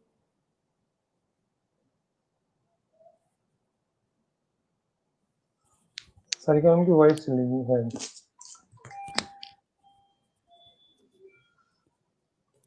मैम की वॉइस चेक करना, आकाश को बोलना। कोई नहीं मैम, मैं आंसर कर देता हूँ। एक तो पहले मैं एक आंसर कर देता हूँ, वो ये है कि मोबाइल टाइम में सबसे ज्यादा इंपॉर्टेंट टाइम है, हो सकता है कई लोग कुर्सी से खड़े हो जाए, वो ये है कि रात के 9 बजे के बाद मोबाइल नहीं देखना चाहिए। बिकॉज बीइंग ए साइकियाट्रिस्ट, मैं स्लीप का स्पेशलिस्ट भी हूँ, उसका मैं रीजन बता देता हूँ। जैसे ये मोबाइल फोन है, तो मोबाइल फोन में एक तो लाइट आती है जो आपको नजर आ रही होगी क्योंकि ऑन हो गया मेरे पकड़ते ही। फिर उसमें बहुत सारे इमोशंस होते हैं। इमोशंस का मतलब क्या है कि आपने देखा कि मेरी पिक्चर तो किसी की लाइक नहीं करी, किसी और की लाइक कर दी, तो आपको जेलसी हो गई, है ना। या फिर आपने कोई इंटरेस्टिंग यूट्यूब वीडियो देख लिया तो आप ओवर एक्साइटेड हो गए। या आपने कोई न्यूज पढ़ ली, जैसे सुशांत राजपूत को लेके काफी लोग परेशान थे इमोशनली। तो एक तो लाइट हो रही है, ऊपर से इमोशंस आ रहे हैं, तो उसकी वजह से आपकी नींद ना उड़ जाएगी। और सबसे इंपॉर्टेंट जो बात है, जो मैम मैं उस टाइम रह गया था बताने के लिए, वो ये है कि 10 बजे की जैसी विंडो क्रॉस होती है, 11 बजे एकदम ऐसे लगता है दिमाग की लाइट जल जाती है। और जो लोग बच्चे रात को लेट पढ़ते हैं उन्होंने नोटिस भी किया होगा, 11 बजे से लेकर 2 बजे तक बहुत अच्छी पढ़ाई होती है उनकी। जब उनकी बहुत अच्छी पढ़ाई होती है तो उसके बाद उनको लगता है मजा आ गया, अब तो बहुत प्रोडक्टिव रहा। लेकिन जब वो सोने की कोशिश करते हैं तो वो 4-4 बजे तक सो नहीं पाते। तो one of the best way जो सोने का है वो ये है कि 9 बजे आप कोई भी स्क्रीन टाइम होना ही नहीं चाहिए। तो अगर हम पेरेंट एज ए पेरेंट्स हम चाहते हैं कि बच्चों का स्क्रीन टाइम ना हो, तो उसका बेस्ट तरीका है कि आपका व्हाट्सएप भी नहीं होना चाहिए, आपका इंस्टाग्राम भी नहीं होना चाहिए, आपका लैपटॉप भी नहीं होना चाहिए। अब उसमें हो सकता है किसी को नाइट में काम करना पड़े तो वो एक्सेप्शनल चीज है। बट अगर हमें 4 बजे उठ के 11 बजे ही, 7 बजे सो के 11 बजे उठना है, तो उससे बेटर है कि हम रात को 10 बजे सो के सुबह 4 बजे उठ जाए। तब भी बहुत सन्नाटा होता है, तब भी बहुत शांति होती है। तो वैसे हम कर सकते हैं। और एंगर, जैसे हमने स्टार्टिंग में बात की थी, एक अगर जब भी हम स्ट्रेस में होते हैं, या तो हमें घबराहट होती है, या फिर हमें ठीक से नींद नहीं आ सॉरी उदासी होती है, या हमारा बिहेवियर चेंज होता है। बिहेवियर में मतलब कॉमन मैनिफेस्टेशन जो होती है वो गुस्से के रूप में होती है। गुस्से में सबसे पहले तो वर्बल होता है, जैसे जोर से बोलना, शाउट करके बोलना। उसके बाद नेक्स्ट लेवल आएगा गाली गलौज करना, उसके बाद आएगा धक्का मारना, फिर है कि जो चीज में आए उसको फेंक के तोड़ देना, फिर उसके बाद दूसरे को फोड़ देना। तो मतलब 1 2 3 4 ऊपर जाते जा रहे हैं। तो एंगर अगर हो रहा है तो इसका मतलब कहीं ना कहीं फ्रस्ट्रेशन है। तो उसमें लिसनिंग का बहुत इंपॉर्टेंट रोल है कि पहले हम सुने सामने वाला किस तरफ से गुजर रहा है। हो सकता है, अब जैसे हमने मदर्स की खूब बात की, लेकिन पापा भी काफी स्ट्रेस में हो सकते हैं। उन्हें नहीं पता कि उनके ऑफिस में क्या होने वाला है, वो घर पे नहीं शेयर कर पा रहे कि क्या फाइनेंशियल क्राइसिस आ रहे हैं। तो वो पहले हम उनकी बैठ के बात सुने। उसी तरह बच्चा जो है बहुत फ्रस्ट्रेटेड है कि वो घर से बाहर नहीं जा पा रहा, वो गेम्स भी नहीं खेल सकता, स्क्रीन भी कम कर दे, पढ़ाई भी करे। ये कोई जिंदगी है? ना वो अपने दोस्तों से मिल पा रहा है, ना वो फूड खा पा रहा है जो वो खाता था पहले, ना वो मूवीज देख पा रहा है जैसे वो देखना चाहता था हॉल में जाके। तो जब हम एक दूसरे को सुन लेते हैं तो कई बार सुनने से ही काफी सारी समस्याएं कम हो जाती हैं। और वो घर वाले, ये किसी साइकियाट्रिस्ट या साइकोलॉजिस्ट की बात नहीं हो रही।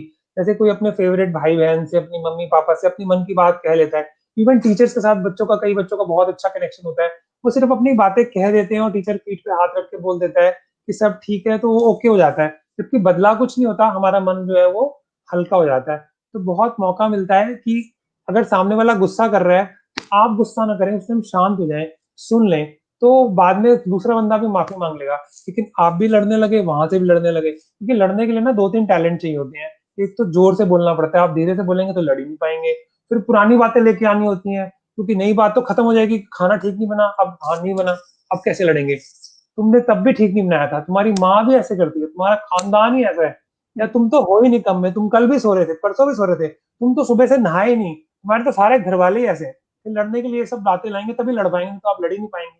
तो इसलिए बेटर है कि अगर नहीं लड़ना चाहते हैं तो आप अपनी पुरानी बातें लेके आइए, क्योंकि नई बात में तो इतना दम होगा नहीं। और उसके बाद चिल्लाइए ताकि दूसरों को भी सुनाई दे, ताकि पड़ोसी आ जाए, फिर आपकी लड़ाई अच्छे से हो पाएगी। अगर आप चाहते हैं कि ना लड़े तो आप आराम से बात कीजिए, आप बोलिए अच्छा क्या परेशानी है, चलो सुना दीजिए, तो उसके बाद आधी लड़ाई तो वहीं खत्म हो जाएगी। क्योंकि प्रॉब्लम क्या होती है, खासकर लेडीज की इमोशनल नीड बहुत ज्यादा होती है। जो जेंट्स होते हैं वो सोल्यूशन पे सोल्यूशन देना शुरू कर देते हैं। बहुत बार ऐसा होता है, हमें भी पता होता है इसका सोल्यूशन क्या है, बट हम चाहते हैं कोई रुक के हमारी बात तो सुन ले, कोई हमें अप्रिशिएट तो कर दे, कोई हमें ये तो देख ले कि हम कितने स्ट्रेस से जा रहे हैं, कोई मदद करके एक गिलास पानी मुझे भी पिला दे, मुझे भी चाय बना पिला दे। तो ये छोटी छोटी जो एक्टिविटीज होती हैं ये बहुत टच करती हैं, चाहे वो छोटे बच्चे हों चाहे बड़े हों। ऐसा नहीं होता कि बड़ों को ये मैटर नहीं करता। तो अगर ये सारी चीजें हो जाएंगी तो घर के लेवल पे ही मैनेज हो जाएंगी। बट फिर भी अगर मैनेज नहीं हो रही, क्योंकि स्ट्रेस की वजह से एडिक्शन भी बढ़ता है, अल्कोहल भी बढ़ता है, स्मोकिंग भी बढ़ती है, गांजा भी बढ़ता है। अगर इस तरह की चीजें हो रही हैं फिर हो सकता है कि हमें स्पेशलिस्ट की जरूरत पड़े। तो दैट इज इम्पोर्टेंट। बहुत ही अच्छी बात आपने बताई कि लिसनिंग बहुत इम्पोर्टेंट है। और यहाँ पे एक मैं मेटाफर यूज करूंगी कि जैसे प्रेशर कुकर में थोड़े समय बाद विसल आना जरूरी है, इसलिए बहुत ज्यादा जब हमारे अंदर एंगर है, फ्रस्ट्रेशन है, तो थोड़ा निकलना जरूरी है बातचीत से। हमें अपनी फीलिंग्स को एक्सप्रेस करना आना चाहिए, नहीं तो एक दिन जो ब्लास्ट होगा वो सही नहीं होगा। गुड ऑल्सो अपनी फीलिंग्स को एक्सप्रेस करना, अपने जो आपके थॉट्स चल रहे हैं उनको अपनी फैमिली के साथ शेयर करना, फ्रेंड्स के साथ शेयर करना, मेरे हिसाब से हेल्दी ही है। और इस तरह हम अपने एंगर को और फ्रस्ट्रेशन को बातचीत के माध्यम से सॉल्व कर सकते हैं। थैंक यू सो मच, बहुत ही अच्छी बातें आपने बताई thank you. Doctor. Sarika ma'am से मैं पूछना चाहूंगी कि बहुत सारे पेरेंट्स का ये क्वेश्चन है कि मैम ऑनलाइन की पढ़ाई को कैसे और इफेक्टिव करें, रीडिंग स्किल्स बच्चों की या राइटिंग स्किल्स कैसे इम्प्रूव की जा सकें, स्पेशली जो छोटे बच्चे हैं उनको ऑनलाइन पढ़ाई में काफ़ी दिक्कत आ रही है। वो एक अपनी रिस्पॉन्सिबिलिटी जैसे भी फील नहीं करते हैं, उनको उतना बच्चों को उतना आइडिया नहीं होता है खुद अपनी पढ़ाई को हैंडल करने का। पेरेंट्स भी बहुत बार सपोर्ट नहीं कर पाते हैं, सारे पेरेंट्स भी गाइड नहीं कर पाते हैं बच्चों को। तो आप एज अ काउंसलर क्या बताएंगी, किस तरह से बेसिक स्किल्स बच्चों की इम्प्रूव कर सकते हैं ऑनलाइन टीचिंग के माध्यम से? नहीं मैम, नहीं आ रही।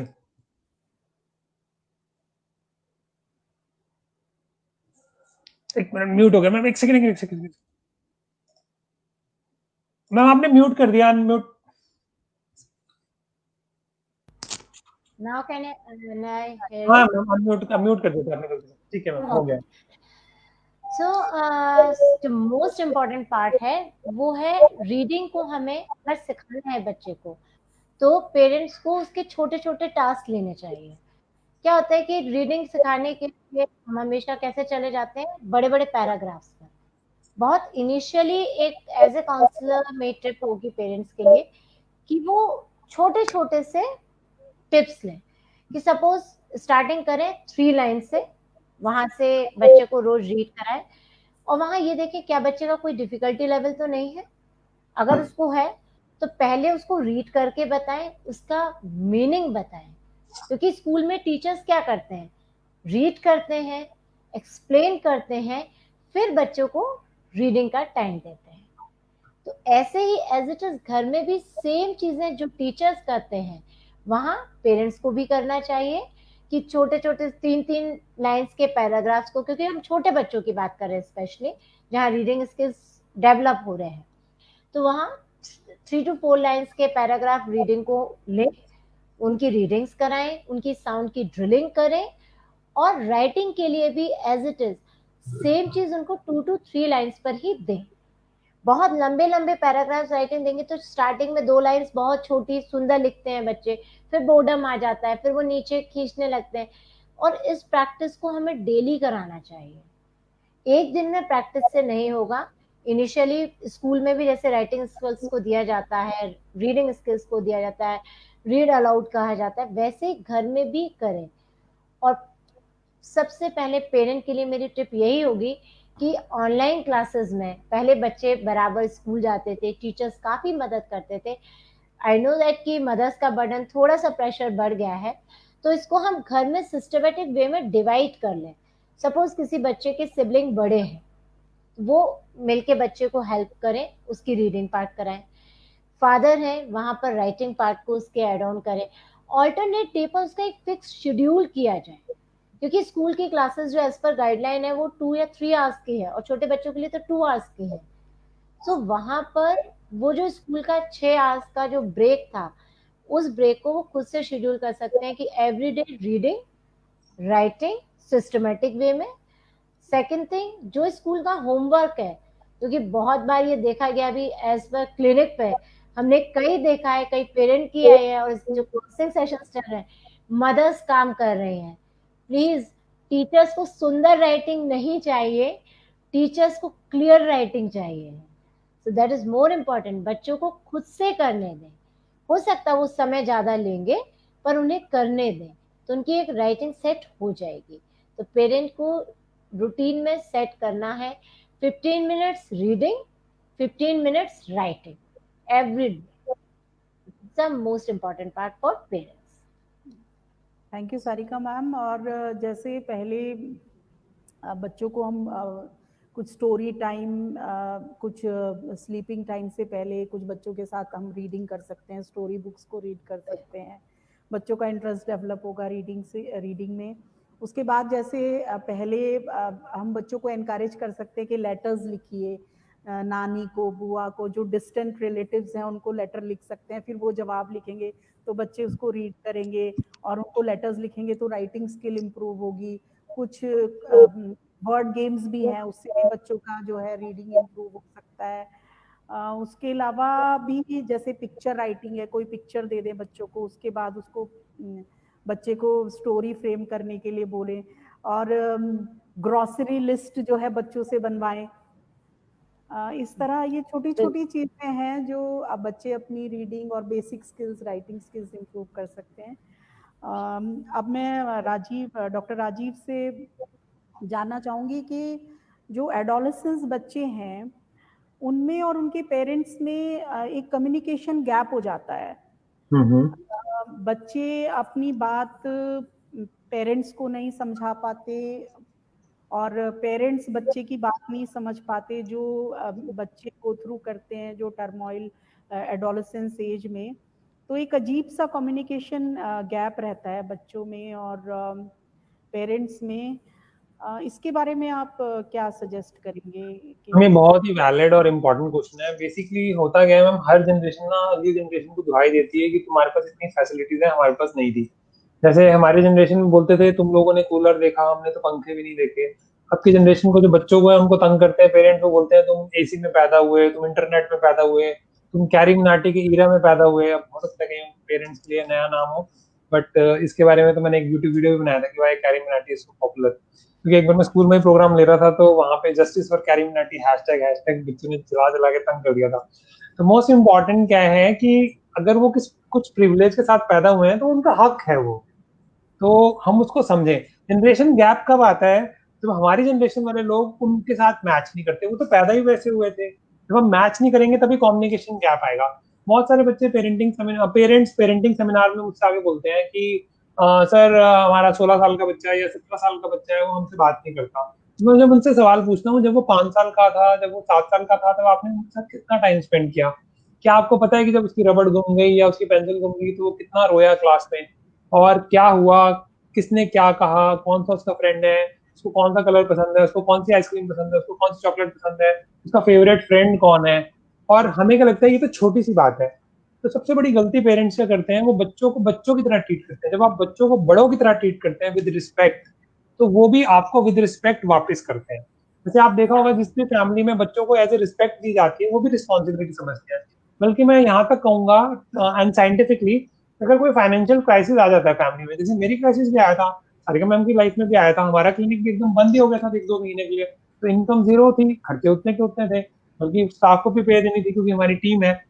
तो मैंने अपने बच्चों के साथ शेयर किया था कि इस साल का हॉलीडे नहीं होगा, और ये प्रॉब्लम है, ये तेरे बर्थडे पे प्रॉमिस किया था जो सीपीयू आएगा वो नहीं आएगा। अब तो ये बच्चों के साथ शेयर किया तो उन्होंने कोई रिवोल्ट नहीं किया, वो इस बात को समझ पा रहे थे कि अब जो पापा पहले करते थे वो लिविंग स्टैंडर्ड नहीं हो सकता। अब आने वाले टाइम में चीजें सही हो जाती हैं तो कोई प्रॉब्लम नहीं है, चीजें सही हो गई अब सब ठीक है। लेकिन जब चीजें सही नहीं हुई तो पेरेंट्स क्या करते हैं, वो दुख ना खुद तक रखते हैं। तो सफरिंग भी शेयर करनी चाहिए, सक्सेस भी शेयर करनी चाहिए, फेलियर भी शेयर करना चाहिए। This is very very important. और सबसे बड़ी बात है कि ठीक है मैंने भी शुरुआत की और मैंने 4 बच्चों का नाम लिया और उनको बड़ा अच्छा लगा होगा, बट कई बार पेरेंटिंग लेक्चर में मैं एक सवाल पूछता हूँ कि आपका बच्चा ना फर्स्ट आया है, चाहे मदर या फादर दोनों ही वर्किंग है, हम प्रीज्यूम कर लेते हैं, और मदर घर आ गई लेकिन उसने फादर का वेट किया और बताया, या वाइस वर्सा कि वो मदर के क्लोज है तो उसने मदर को बताया फादर को, तो आपको कैसा लगेगा? बहुत अच्छा लगेगा क्योंकि बच्चा फर्स्ट आया है, रिश्तेदारों को बताएंगे, उसका फेवरेट गिफ्ट लेके देंगे, ये वो। मतलब now let us reverse the situation and be honest कि आपका बच्चा फेल हुआ है और क्लास में आप ही का बच्चा फेल हुआ है और कोई फेल नहीं हुआ, तब आप क्या करेंगे? One be honest. तो बोलते हैं हम ट्यूशन लगा देंगे, हम उसकी मदद करेंगे, हम उसको झाड़ देंगे, पीट देंगे। मैंने तो ये भी देखा पेरेंट्स बेल्ट से भी मार देते हैं। तो क्लिनिक में हमने ये सब चीजें देखी हैं। किसी ने ये नहीं कहा कि उसको गले लगा लेंगे, कोई बात नहीं, फेल हो गया तो भी तुम मेरा है, पास हो गया तो भी तुम मेरा है। और सबसे ज्यादा बच्चों को जरूरत कब होती है? जब वो फेल होते हैं या वो किसी अपने आप को लूजर समझते हैं जाने अनजाने में, पीयर प्रेशर की वजह से, तब उनको प्यार करने की या उनको गले लगाने की सबसे ज्यादा जरूरत होती है। और हम कब हंगामा मचाते हैं? जब वो फर्स्ट आते हैं, मिठाई के डब्बे बट रहे हैं, ये हो रहा है वो हो रहा है। लेकिन जब वो फेल हो जाते हैं, जब वो अकेले पड़ जाते हैं, तो हम दूसरों को भी नहीं बताना चाहते, खुद से भी छुपाना चाहते हैं, माँ बाप उनसे बात नहीं करना चाहते, उनसे चिढ़ जाते हैं। फिर वो चाहते हैं कि वो सीधा उनकी बातें मान ले कि तू फोन रख दे तो रख दे। अरे रैपो भी तो होनी चाहिए ना। अगर आपका रिलेशनशिप अच्छा है तो आपको बोलने की जरूरत नहीं पड़ेगी। और कोई बात नहीं, कभी कभार बच्चे नहीं भी मान रहे बात तो it's okay, and vice versa कभी कभार पेरेंट्स भी एक ही हथियार का इस्तेमाल करते हैं, वो है गुस्सा या झापड़। तो that is also not the right way, इसीलिए गैप क्रिएट होता है। तो किसी भी रिलेशनशिप को अगर आपको अच्छा रखना है तो उसमें ट्रस्ट और रिस्पेक्ट दोनों बहुत ज्यादा जरूरी है, और उसके बाद क्वालिटी ऑफ टाइम। और बच्चों के मामले में तो क्वांटिटी ज्यादा मैटर करती है क्वालिटी के मुकाबले। आपको लगता है कि सामने वाले की बात छोटी है, और कई बार हस्बैंड भी ऐसे कह देते हैं ये तो छोटी सी बात है इसमें क्या है, वाइफ ऐसे कह देती है ये तो छोटी सी बात है इसमें क्या है। कोई भी बात छोटी नहीं होती, अगर सामने वाले को वो बात छू गई है, उसकी वजह से वो इमोशनली परेशान है, तो हमारा फर्ज है कि हम उसकी बात सुने। और बेस्ट साइकोलॉजिस्ट और साइकेट्रिस्ट कौन होता है? वो लोग जो आपकी बात सुने, जो आपके घर में हैं, आपके दोस्त हैं, आपके टीचर्स हैं और आपके फ्रेंड्स हैं। और सबसे कहीं भी आप पूछो आप किससे बात करना चाहेंगे, हमेशा लोग क्या बोलते हैं? Friends. Don't say parents usually, don't say even their father and mother और something else, they always say not even relatives. अगर रिलेटिव में भी कोई होगा तो कोई फ्रेंड टाइप होगा जिससे वो दिल की बात कर सकेंगे। तो इसलिए this is very very important कि वो जो कम्युनिकेशन हो वो हमेशा रहे, चाहे हस्बैंड वाइफ का रिलेशनशिप ही है। जब उनकी शादी हुई थी तो उनकी नीड्स डिफरेंट थी, जब बच्चे पैदा हुए तो उनकी नीड्स डिफरेंट होगी, जब बच्चे प्राइमरी स्कूल में गए तो नीड्स डिफरेंट होगी, जब कॉलेज में गए तो डिफरेंट होगी। तो उसके साथ रिलेशन को भी इवॉल्व होना पड़ेगा। अगर आपने हर हमेशा साथ दिया होगा तभी आप रिलेशनशिप बना पाएंगे और सामने वाला आपकी बात सुनेगा और आप भी उसकी बात सुनेंगे, ये नहीं कि आप ही बोलते रहेंगे उसकी बात नहीं सुनेंगे। तो this is very very important कि कम्युनिकेशन जो है वो टू वे रहे। जैसे कई बच्चे मुझे बोलते थे कि मेरे बच्चों से पूछते थे कि अच्छा तेरे पापा को कैरी मनाटी का भी पता है? मैंने यूट्यूब वीडियो बना दिया तो देवर शॉक। और 3 बच्चे जो मेरे दोस्त के मेरे बेटे के फ्रेंड थे वो तीनों जो है कैरी मनाटी का वीडियो देख रहे थे। जैसे ही पेरेंट्स आए वो मोबाइल छोड़ के भाग गए कि हाँ हम तो कुछ और कर रहे थे, हम ये कर रहे थे वो कर रहे थे। अब जो चल रहा है उसको एक्सेप्ट ही करना पड़ेगा। आने हमारी जो जनरेशन थी शुरू में कई लोगों को इंटरनेट से बड़ी रेजिस्टेंस थी कि इंटरनेट आएगा तो बर्बाद हो जाएगा, और आज की डेट में हम इंटरनेट की वजह से ये प्रोग्राम कर पा रहे हैं। तो विक्टर ह्यूग जी का कहना है कि the idea which whose time has come even an army cannot stop। इसका मतलब ये है कि जो चीज आ गई है और वो नहीं जाने वाली है, उसको अगर आप धौंस दें, धमकाएं, डराएं, पीटें, उससे कोई फर्क नहीं पड़ने वाला, वो तो होके रहेगा ही। तो बेटर है कि बच्चा अगर बिहेव कर रहा है, उसके बिहेवियर में चेंज आया, वो उदास रहने लगा है, उसे घबराहट होने लगी है, वो चिड़चिड़ा हो गया है, तो उसको बिठाएं, उसे बोलें कि बेटा हाँ बोलो क्या बात हुई, हमसे कोई गलती होगी, किसी ने कुछ कह दिया। तो कई बार बच्चे रो देते हैं और उनका मन हल्का हो जाता है। सिर्फ वो चाहते हैं कि उनकी बात सुन ली जाए, इससे ज्यादा वो कुछ नहीं चाहते। 90% प्रॉब्लम तो वहीं सॉल्व हो जाती है। उसके बाद कोई ज्यादा ही तंग करता है फिर भी नहीं मान पा रहा, फिर एक प्रोफेशनल की हेल्प लेने की जरूरत पड़ सकती है। चाहे वो सबसे पहले तो टीचर का फीडबैक कभी भी इग्नोर नहीं करना चाहिए। चाहे डिसलेक्सिया हो, डिसकैल्कुलिया हो, डिसग्राफिया हो, एडीएचडी हो, बिहेवियर प्रॉब्लम हो, सबसे पहले टीचर को पता लगती है। उसका रीजन मैं आपको बता देता हूँ। उसका रीजन ये है कि टीचर 40 बच्चों के साथ कंपेयर करती है उसको, तो उसको पता होता है, वो एक यूनिक पोजीशन पे होती है।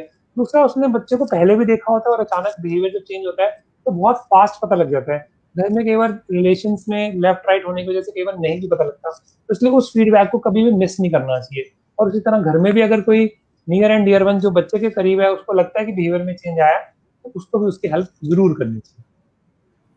बहुत ही अच्छे से समझाया डॉक्टर राजीव आपने। और कई बहुत ही क्वालिटी लिसनिंग होनी चाहिए। हम पेरेंट्स कैसे सुनते हैं, सुनने के भी एक्चुअली दो टाइप्स होते हैं। हम जो मेनली जो सुनते हैं वो हम रेस्पॉन्ड करने के लिए सुनते हैं, अंडरस्टैंड करने के लिए नहीं सुनते बच्चे को, जो कि बहुत इंपॉर्टेंट है। हम इसलिए सुन रहे होते हैं क्योंकि हमें बच्चे को जवाब देना है, हमें तो पता था ये इसलिए हो रहा है क्योंकि तुम ऐसे करते हो। हम कभी भी बच्चे को समझने के लिए, उसको अंडरस्टैंड करने के लिए बच्चे को नहीं सुनते। तो मेरी सब पेरेंट्स से ये गुजारिश है कि आप अपने बच्चे को रिस्पॉन्ड करने के लिए नहीं, समझने के लिए सुनिए। और लिसनिंग बहुत इंपॉर्टेंट है। डॉक्टर राजीव, आप मैं एक चीज ऐड करना चाहूंगा। जी जी लिसनिंग बिल्कुल में ऐड। बच्चे को सुनना कैसे है, आंखों से आंखें मिला के, अपना फोन साइड में रख के और अकेले बैठ के। बल्कि रिसर्च तो ये कहती है कि जैसे आप मान लीजिए आपका एक बेटा है, एक बेटी है, वाइफ है, आपके पापा मम्मी है, तो आपको अपनी वाइफ के साथ अलग टाइम स्पेंड करना चाहिए, क्वालिटी टाइम। अपने बेटे के साथ एक अलग टाइम स्पेंड करना चाहिए कि चलो मेंस वॉक हो जाती है। बेटे के साथ अलग टाइम स्पेंड करना चाहिए और मिलकर भी स्पेंड करना चाहिए अपने पेरेंट्स के साथ, ताकि हर किसी को एक एक्सक्लूसिविटी फील हो। Same is true for females also, कि वो अपने हस्बैंड के साथ अलग टाइम स्पेंड करें, अपने बच्चों के साथ। अब लोग बोलेंगे इतना टाइम ही नहीं है। कोरोना में टाइम ही टाइम था, लोग उसको मैनेज नहीं कर पा रहे, इसीलिए फ्रस्ट्रेटेड घूम रहे हैं, इसलिए साइकियाट्रिस्ट या साइकोलॉजिस्ट के चक्कर लगा रहे हैं। तो इसलिए ये इंपॉर्टेंट है कि वो घर पे ही अगर काम हो जाएगा तो आपको हमारे जैसे लोगों की जरूरत ही नहीं पड़ेगी। That is very very important कि हम मिलके कुछ करें। जैसे भाई बहन की बहुत लड़ाई होती है तो आपने देखा होगा, जैसे ही दोनों को डांट पड़े दोनों इकट्ठे हो जाते हैं, माँ बाप के खिलाफ हो जाते हैं। वो पार्टीज में भी ऐसे ही होता है और रियल लाइफ में भी ऐसे होता है। This is very very important कि हम जो है जब सुने तो हमारा मोबाइल भी साइड में हो और टीवी ना चल रहा हो और हमारा ध्यान सामने वाले इंसान को। और मुझे बहुत मौका मिला अपने बच्चों से बात करने का इस बार, क्योंकि मेरे पास भी बहुत ही टाइम था। हमने घंटों बातें की, पहले भी रिलेशन गहरा था तो और भी गहरा हो गया। उसमें ये फायदा होता है कि कल को आप फिर उन बात, और अगर आप बातों को इग्नोर करेंगे या नहीं सुनेंगे तो वो बातें तो होंगी, फिर वो राय किसी अपने फ्रेंड से लेंगे जो उतना जानकार नहीं होगा। और आपको लगता है कि नहीं मैनेज हो पा रहा, then you have to go to a professional. Thank you so much doctor Rajeev. अभी एक्चुअली डॉक्टर राजीव हम स्कूल्स में एक और बड़ी चैलेंज फेस कर रहे हैं। वो है बच्चे क्योंकि स्कूल से दूर हैं और टीचर्स से दूर हैं और ऑनलाइन उतना मैनेज नहीं हो पाता है। तो जो हम फील कर रहे हैं बच्चों में एक इंडिपेंडेंट लर्निंग का और जो सेल्फ असेसमेंट का हम कहीं फाइंड आउट करते हैं कि बच्चे कुछ वीक चल रहे हैं उस एरिया में। अब अपनी लर्निंग की रिस्पॉन्सिबिलिटी अपने आप लेने में बच्चे वीक पड़ रहे हैं ऑनलाइन। टीचर्स उतना प्रॉपरली देख नहीं पाते हैं ऑनलाइन एजुकेशन में। तो बच्चे सेल्फ अपनी रिस्पॉन्सिबिलिटी लर्निंग की खुद लें और अपने एक प्रॉपर रूटीन को फॉलो करें। तो बच्चों के लिए कुछ बताइए कि वो खुद सेल्फ असेसमेंट करके अपनी वीकनेसेस पे और अपनी लर्निंग की खुद रिस्पॉन्सिबिलिटी कैसे आप थोड़ा सा गाइड करिए बच्चों को। ठीक है। देखिए मैम, एक कोट मैं बोलना चाहूंगा, discipline is freedom and freedom is chaos. इसका मैं हिंदी में मतलब समझा देता हूँ। जैसे स्कूल में सबसे अच्छी जो चीज सिखाई जाती है वो होता है टाइम टेबल, और जो हमने कभी ना कभी जिंदगी में बनाया होगा। और जब साइकेट्री या साइकोलॉजी में काउंसलिंग करते हैं, सारिका मैम करती हैं, तो उसमें होती है एक्टिविटी शेड्यूलिंग, मतलब एक ही होता है। तो कहने का मतलब यह है कि डिसिप्लिन इज फ्रीडम। जब आप डिसिप्लिन से काम करेंगे कि मुझे इतने बजे उठना है, इतने बजे पढ़ना है, इतने बजे मुझे खेलना है, इतना मेरा फैमिली का टाइम है, तो आपको प्रॉब्लम नहीं आएगी। But freedom is chaos. Freedom is chaos का मतलब है जब बहुत पैसा आता है तब भी लोग परेशान हो जाते हैं। बहुत सारे लोग हैं जिनको अचानक जमीनें मिली और करोड़ों रुपया मिला और उसके बाद जो है वो बर्बाद हो गए।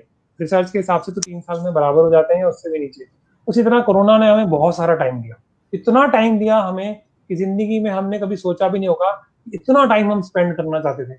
और ज्यादातर लोगों ने, 90% लोगों ने उसको अच्छे से बर्बाद भी किया, या परेशान भी हुए, या लड़े भी, या कई दोस्तों ने भी बातें की। अब पेशेंट्स तो बताते ही हैं कि यार इतना टाइम भी नहीं चाहिए था जिंदगी में अपने घर वालों के साथ, देख लिया क्या होता है।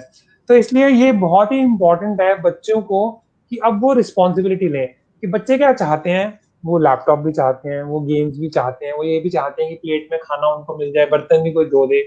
लेकिन वो रिस्पॉन्सिबिलिटी लेना नहीं चाहते। और कहीं ना कहीं यहाँ पे पेरेंट्स की भी गलती होती है कि वो उनसे काम नहीं कराते। तो उनसे हर तरह का काम कराना चाहिए और पढ़ाई की रिस्पॉन्सिबिलिटी भी लेनी चाहिए और बच्चे से ओपन डिस्कशन होनी चाहिए। हो सकता है कोई बच्चा मैथ्स में बहुत अच्छा हो लेकिन साइंस में अच्छा ना हो, जैसे मैम कह रही थी सिबलिंग, कि जैसे भाई बहन के भी आपस में रिस्पॉन्सिबिलिटी हो कि वो एक दूसरे को मदद कर दें।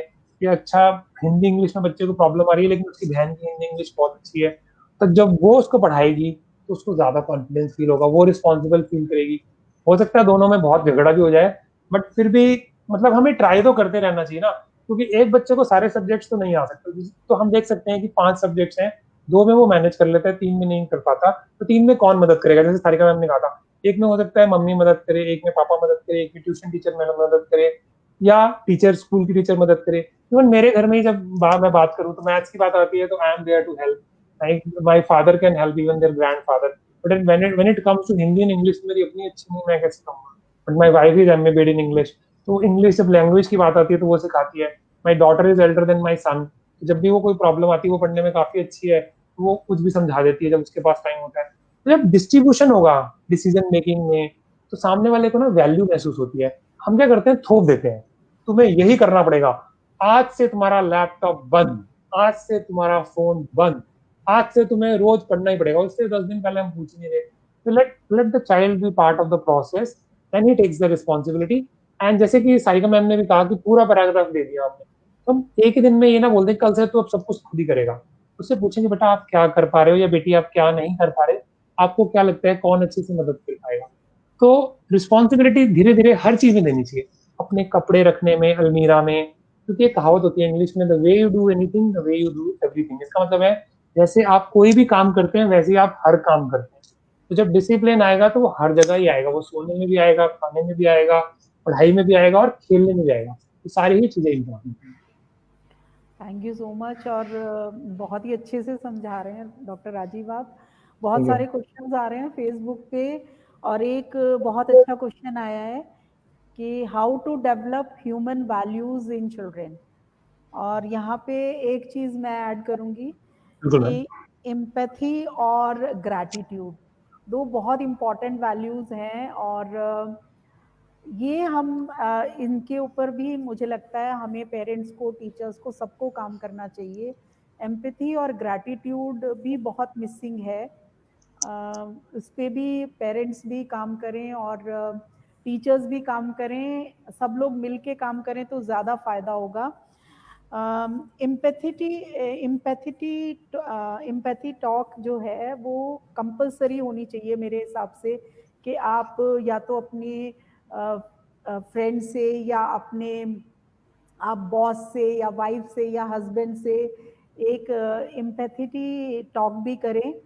तो ग्रैटिट्यूड और ह्यूमन वैल्यूज कैसे हम बच्चों में इम्प्रूव कर सकते हैं, थोड़ा इसके बारे में। हाँ, मैं पहले सरल कर देता हूँ। एक तो 2 वर्ड्स होते हैं, सिंपैथी और एम्पैथी, और काफी लोग कंफ्यूज होते हैं कि सिंपैथी क्या होती है, एम्पैथी क्या होती है। बहुत सिंपल एग्जांपल दूंगा मैं। अगर बच्चा रो रहा है किसी परेशानी की वजह से और उसके घर वाले भी रोने लगे, तो ये एग्जांपल है सिंपैथी का। और एम्पैथी का मतलब होता है सामने वाले की मन की बात को समझ पाना, फिर भी खुद परेशान ना होना, फिर भी समझ पाना कि सामने वाला किस चीज से गुजर रहा है। जैसे सब क्लासिकल एग्जांपल होगा डॉक्टर कि पेशेंट आया डिप्रेशन का मेरे पास, जैसे मैं साइकियाट्रिस्ट हूँ, या सारिका मैम के पास आया एक पेशेंट जिसको एजुकेशन की प्रॉब्लम है, या प्रिंसिपल मैम के पास एक केस आया कि जहां उनको पता लगा कि क्लास में ये बात होगी, लड़ाई होगी बच्चों की। तो हम तीनों प्रोफेशनल्स जो है अपने लेवल पे समझ सकते हैं कि बच्चा किस दौर से गुजर रहा है, लेकिन हम उससे परेशान नहीं होंगे। तो सिंपैथी का मतलब है कि हम समझ सकते हैं कि सामने वाला अगर परेशान है तो उसको गले से लगा लिया, और वो रो पड़ा तो हम नहीं रो पड़े, हम भी रो पड़े तो वो तो होगी सिंपैथी, मतलब हम भी उसके साथ ही रो पड़े। उससे फायदा नहीं होता। फायदा होता है जब हम सामने वाले की बात को समझ पाए। और कई बार जैसे हम पूछते भी हैं क्लिनिक पे, आपको क्या लगता है, मैं आपकी बात को समझ गया, तो बहुत इंपॉर्टेंट है। तो कम्युनिकेशन का जो बहुत इंपॉर्टेंट स्टेप है जो मैम ने डिस्कस किया, मैं उसको इलाबोरेट करना चाहूंगा कि जब आप सामने वाले को कुछ कह देते हैं तो आपको पूछना चाहिए आपको क्या लगता है कि मैं आपकी बात समझ पाया, चाहे वो बच्चा है, चाहे हस्बैंड है, चाहे वाइफ है। लिसनिंग का ये बहुत ही बड़ा चीज इंपॉर्टेंट बात है। कई बार ऐसे लगता है कि हमने तो कह दिया और सामने वाले को समझ आ गया, हम खुद ही मान लेते हैं, क्या बोलने लगे तुम्हें समझ ही नहीं आता, हम बार बार समझाते रहे क्या? ऑफ कोर्स, जब तक नहीं समझ आएगा तब तक समझाना ही पड़ेगा। और जब आप सुनेंगे, उसका ग्लास खाली हो जाएगा, तभी तो समझा पाएंगे ना। तो और जो ग्रेटिट्यूड की बात कर रही थी मैम, ग्रेटिट्यूड का मतलब है कि हमें शुक्रगुजार होना चाहिए। कि अगर हमारे घर की लाइट चली जाती है तब तो हमें बड़ा गुस्सा आता है कि हाय लाइट नहीं आ रही, ये कोई तरीका है, ये कोई देश है, ऐसे तरक्की होगी हमारे देश की, ऐसे जाएंगे हम फॉरवर्ड। लेकिन जब एसी चल रहा होता है तो उसका धन्यवाद हम नहीं करते, ये भगवान देखो कितना शुक्रगुजार है कि एसी चल रहा है, आराम से हम मजे ले रहे हैं लाइफ के। तो इसलिए बहुत सारे आप यूट्यूब पे वीडियोस देखेंगे, उसमें ग्रेटिट्यूड की हर मोटिवेशनल स्पीकर हर कोई बात करता है। ग्रेटिट्यूड का मतलब है शुक्रगुजार होना कि जिंदगी में आज क्या क्या अच्छा हुआ, क्योंकि ह्यूमन ब्रेन जो है वो सर्वाइवल के लिए बना हुआ है।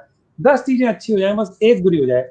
10 लोगों ने आपको में से 9 लोगों ने आपको बोला कि आपने जो नया हेयर कट किया ना वो बहुत अच्छा है, बट एक ने गलती निकाल दी, बस वो दरानी जिठानी या सास जो भी है उसकी तो ऐसी की तैसी सारा सत्यानाश हो गया मूड का। तो इंसान जो है वो एक नेगेटिव बात पे फोकस करता है यूजुअली, तो उसको पॉजिटिव चीजों पे भी उतना ही फोकस करना चाहिए जिससे वो खुश रह सके। तो ये दोनों ही चीजें काफी इंपॉर्टेंट है। बाकी मैम आप टाइम की तरफ देख रही हैं तो बता दें। टाइम तो 6 बज चुके हैं। कुछ एक रिस्पेक्ट फॉर वुमेन का क्वेश्चन है कि बच्चों को हमें सिखाना चाहिए कि विमेन की रिस्पेक्ट करें। मैम इसमें ना मेरा वैसे एक सवाल है, ये फेमिनिस्ट सवाल लगता है मुझे। मैं ये खुद मैं हेल्पिंग ये करता हूँ, but I answer it in both ways and I give an example also. Example में क्या हुआ था, मेरे अपने बेटे ने एक बार वुमेन एम्पावरमेंट का चैप्टर चल रहा था क्लास में, तो उसने अपने एसएसटी की टीचर से पूछा कि ma'am why only women environment, why not main. तो मैम ने बोला क्यों, कहते कि थप्पड़ तो सिर्फ लड़कों को ही पड़ते हैं, लड़कियों को तो कोई थप्पड़ नहीं पड़ता, उनको तो सिर्फ डांट ही पड़ती है। तो जो बट ये नहीं है कि लड़कों को ही सिखाना है कि लड़कियों को कैसे रिस्पेक्ट करनी है, लड़कियों को भी सिखाना है कि लड़कों को कैसे रिस्पेक्ट करनी है। तो एक्चुअली हमें ये सिखाना है कि एक इंसान को दूसरे इंसान की रिस्पेक्ट कैसे करनी है। इसलिए लड़कियां या लड़कों में बांट देना ही बेवकूफी है। अगर पति अपनी वाइफ की इज्जत नहीं करता, जैसे एक बार मैंने एक लेक्चर लिया था, मैं स्कूल या टीचर का नाम तो नहीं लूंगा, एक स्कूल में एक टीचर मेरे पास आई काफी परेशान, उसने कहा कि मेरा बेटा मेरी इज्जत नहीं करता। मैंने कहा क्यों, क्या आपके घर का माहौल क्या है, मुझे समझाइए। तो उसने मुझसे 15 मिनट लिए और अलग कमरे में मुझे लेके गई, उन्होंने मुझसे बात की।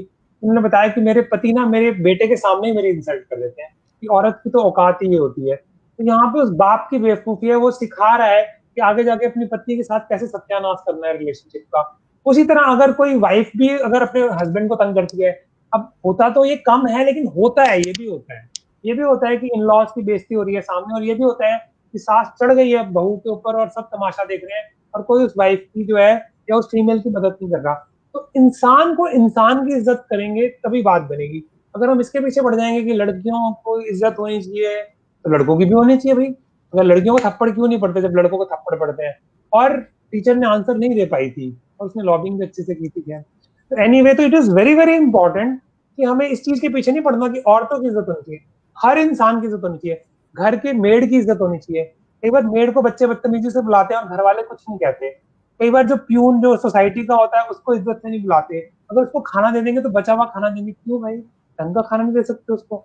तो जब आप इंसान की इंसान से इज्जत करेंगे तो आपके मन में ऐसे सवाल उठेंगे ही नहीं कि लड़कियों की इज्जत होनी चाहिए या लड़कों की होनी चाहिए। हाँ, एज ए साइकेट्रिस्ट मैं समझता हूँ प्रैक्टिकली ये सच है कि 90% पैसा जो है वो मर्द कंट्रोल करते हैं। तो actually it is power of the money which commands, या पावर ऑफ द हाउस जो कमांड करता है। तो पावर का अगर डिस्ट्रीब्यूशन होगा तो प्रॉब्लम नहीं आएगी, और अगर पावर है तो उसका इस्तेमाल सही ढंग से होना ही चाहिए। और फीमेल्स के पास भी जब पावर आती है तो वो भी काफी दानव टाइप बन जाती हैं, गाइड्स होते हैं हमारे थीसिस के। और उसके बाद तो वो भी तो तो इसलिए ऐसा नहीं है कि फीमेल्स के पास पावर आती है तो वो बहुत अच्छी हो जाती है। जिसके पास भी पावर आती है ज्यादातर लोगों का दिमाग खराब हो जाता है। तो मोस्ट इंपॉर्टेंट ये है कि पावर के साथ जो स्पाइडरमैन का डायलॉग है, रिस्पॉन्सिबिलिटी भी आनी चाहिए। तो it is not about girls only being respected, it is also boys also being respected.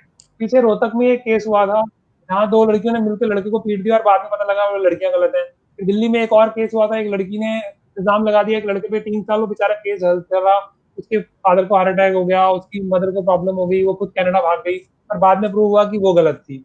तो इसलिए ये कहना कि लड़के ही गलत हैं ये भी गलत है, मैं तो नहीं मानता। और लड़कियां ही गलत हैं ये भी मैं नहीं मानता। इंसान गलत भी हो सकता है, सही भी। इंसान को इंसान की इज्जत करें, that is the answer. It is not the answer to respect females और only mother. Why not to respect father, why not to respect grandfather और grandmother, everyone. That is most important. हो रहा है डॉक्टर राजीव। बस थोड़ा सा आप अपने ये मैराथन और रनिंग और ये डेली वेकअप चैलेंजेस के बारे में बता दीजिए, फिर हम वाइंड अप करेंगे। ठीक है। दोस्तों फिलहाल हम 5 जगह पे लाइव है। एक तो हम लाइव हैं स्कॉटिश इंटरनेशनल स्कूल पे, अगर मैं गलत बोल जाऊँ तो मुझे माफ कीजिएगा क्योंकि मेरी इंग्लिश इतनी अच्छी नहीं है, मतलब वर्बल वाली। मुझे भी SLD सारिका मैम को तो पता है। तो उसके बाद है दूसरा, हम लाइव है मेरे अपने प्रोफाइल पे, उसके बाद हम लाइव है ब्यूटीफुल माइंड क्लिनिक पेज पे, उसके बाद हम लाइव है हमारे यूट्यूब चैनल पे और ट्विटर, मेरे ट्विटर के अकाउंट पे। तो जो मेरा एक और पेज है डॉक्टर राजीव रनिंग डायरीज, उस पे और ट्विटर पे, और मेरे यूट्यूब चैनल भी है एक और डॉक्टर राजीव रनिंग डायरीज करके, उस पे हमने 30 डेज का चैलेंज रखा हुआ है 5 AM वेकअप का। और ठीक 5 बजे मैं टॉक देता हूँ कि वॉकिंग पे क्या करना है और कैसे करना है। इवन सारिका मैम भी उसका पार्ट है। हमारा जो क्लिनिक का व्हाट्सएप ग्रुप है उसमें भी 5 AM की वेकिंग कॉल होती है। हमारा एक रनिंग का ग्रुप है, उसमें भी लोग आंसर करते हैं। तो ये चैलेंज स्टार्ट इसलिए किया था क्योंकि मुझे अक्षय कुमार से बड़ा इंस्पायर था कि 9 बजे सो जाओ और 5 बजे उठो।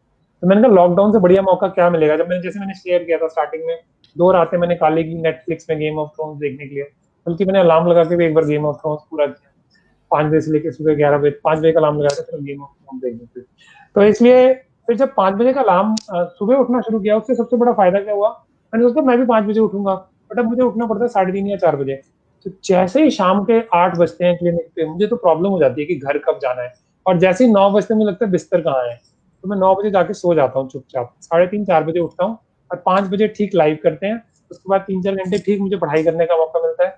हमने बहुत सारे यूट्यूब वीडियोस बनाए और क्वालिटी ऑफ लाइफ इतनी अच्छी हुई। क्लिनिक में काफी सारे चैलेंजेस थे कोरोना की वजह से, ऑनलाइन प्लेटफॉर्म्स कैसे सेट होंगे, फेसबुक लाइव कैसे होगा, यूट्यूब लाइव कैसे होगा, सॉफ्टवेयर कौन सा खरीदना है, ये सारे के सारे जो चीजें हैं सुबह की। तो मुझे लगा मेरे को तो फायदा ही हुआ है, लोगों को भी होना चाहिए। फिर हमने 30 डेज का चैलेंज चलाया है, उसके बाद हम 100 डेज का चलाएंगे, फिर उसके बाद हम उसको चलाएंगे 6 मंथ का, फिर 1 ईयर का।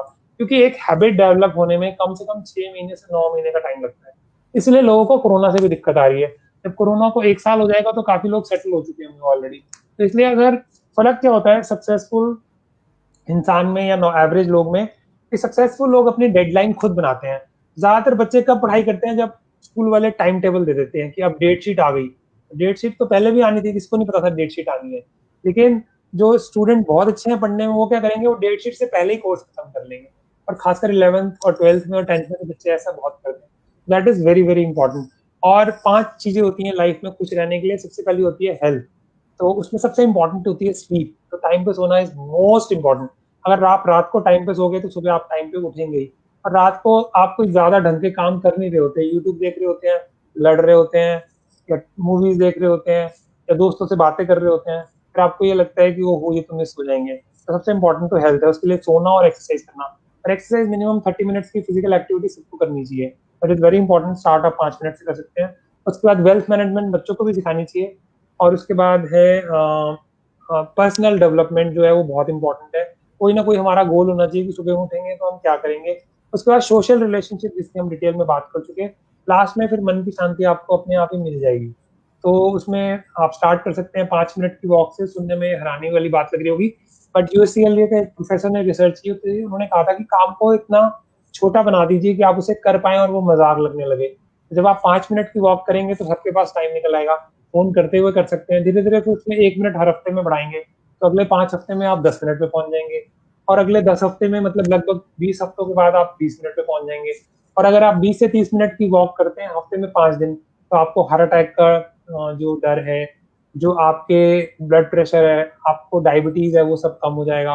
और दूसरी बात है, जब आप सुबह उठ के रोज वॉक करेंगे तो आप रात को भी टाइम पे सो जाएंगे। फिर आप ओवर ईटिंग नहीं करेंगे।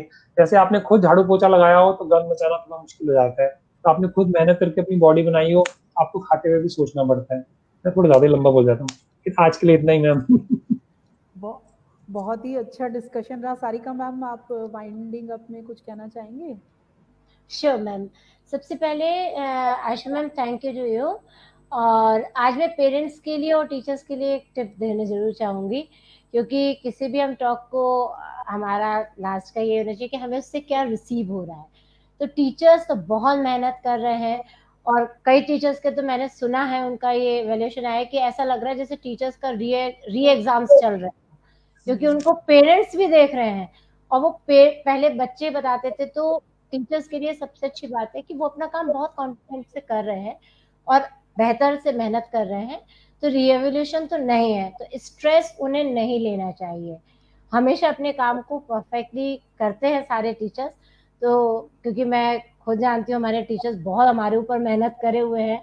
तो आज के टीचर्स डबल मेहनत कर रहे हैं, क्योंकि वो पहले खुद पढ़ रहे हैं और फिर पढ़ा रहे हैं। ये कई टीचर्स अभी काउंसलिंग के दौरान आए, तो मैंने पूछा ऐसा क्यों।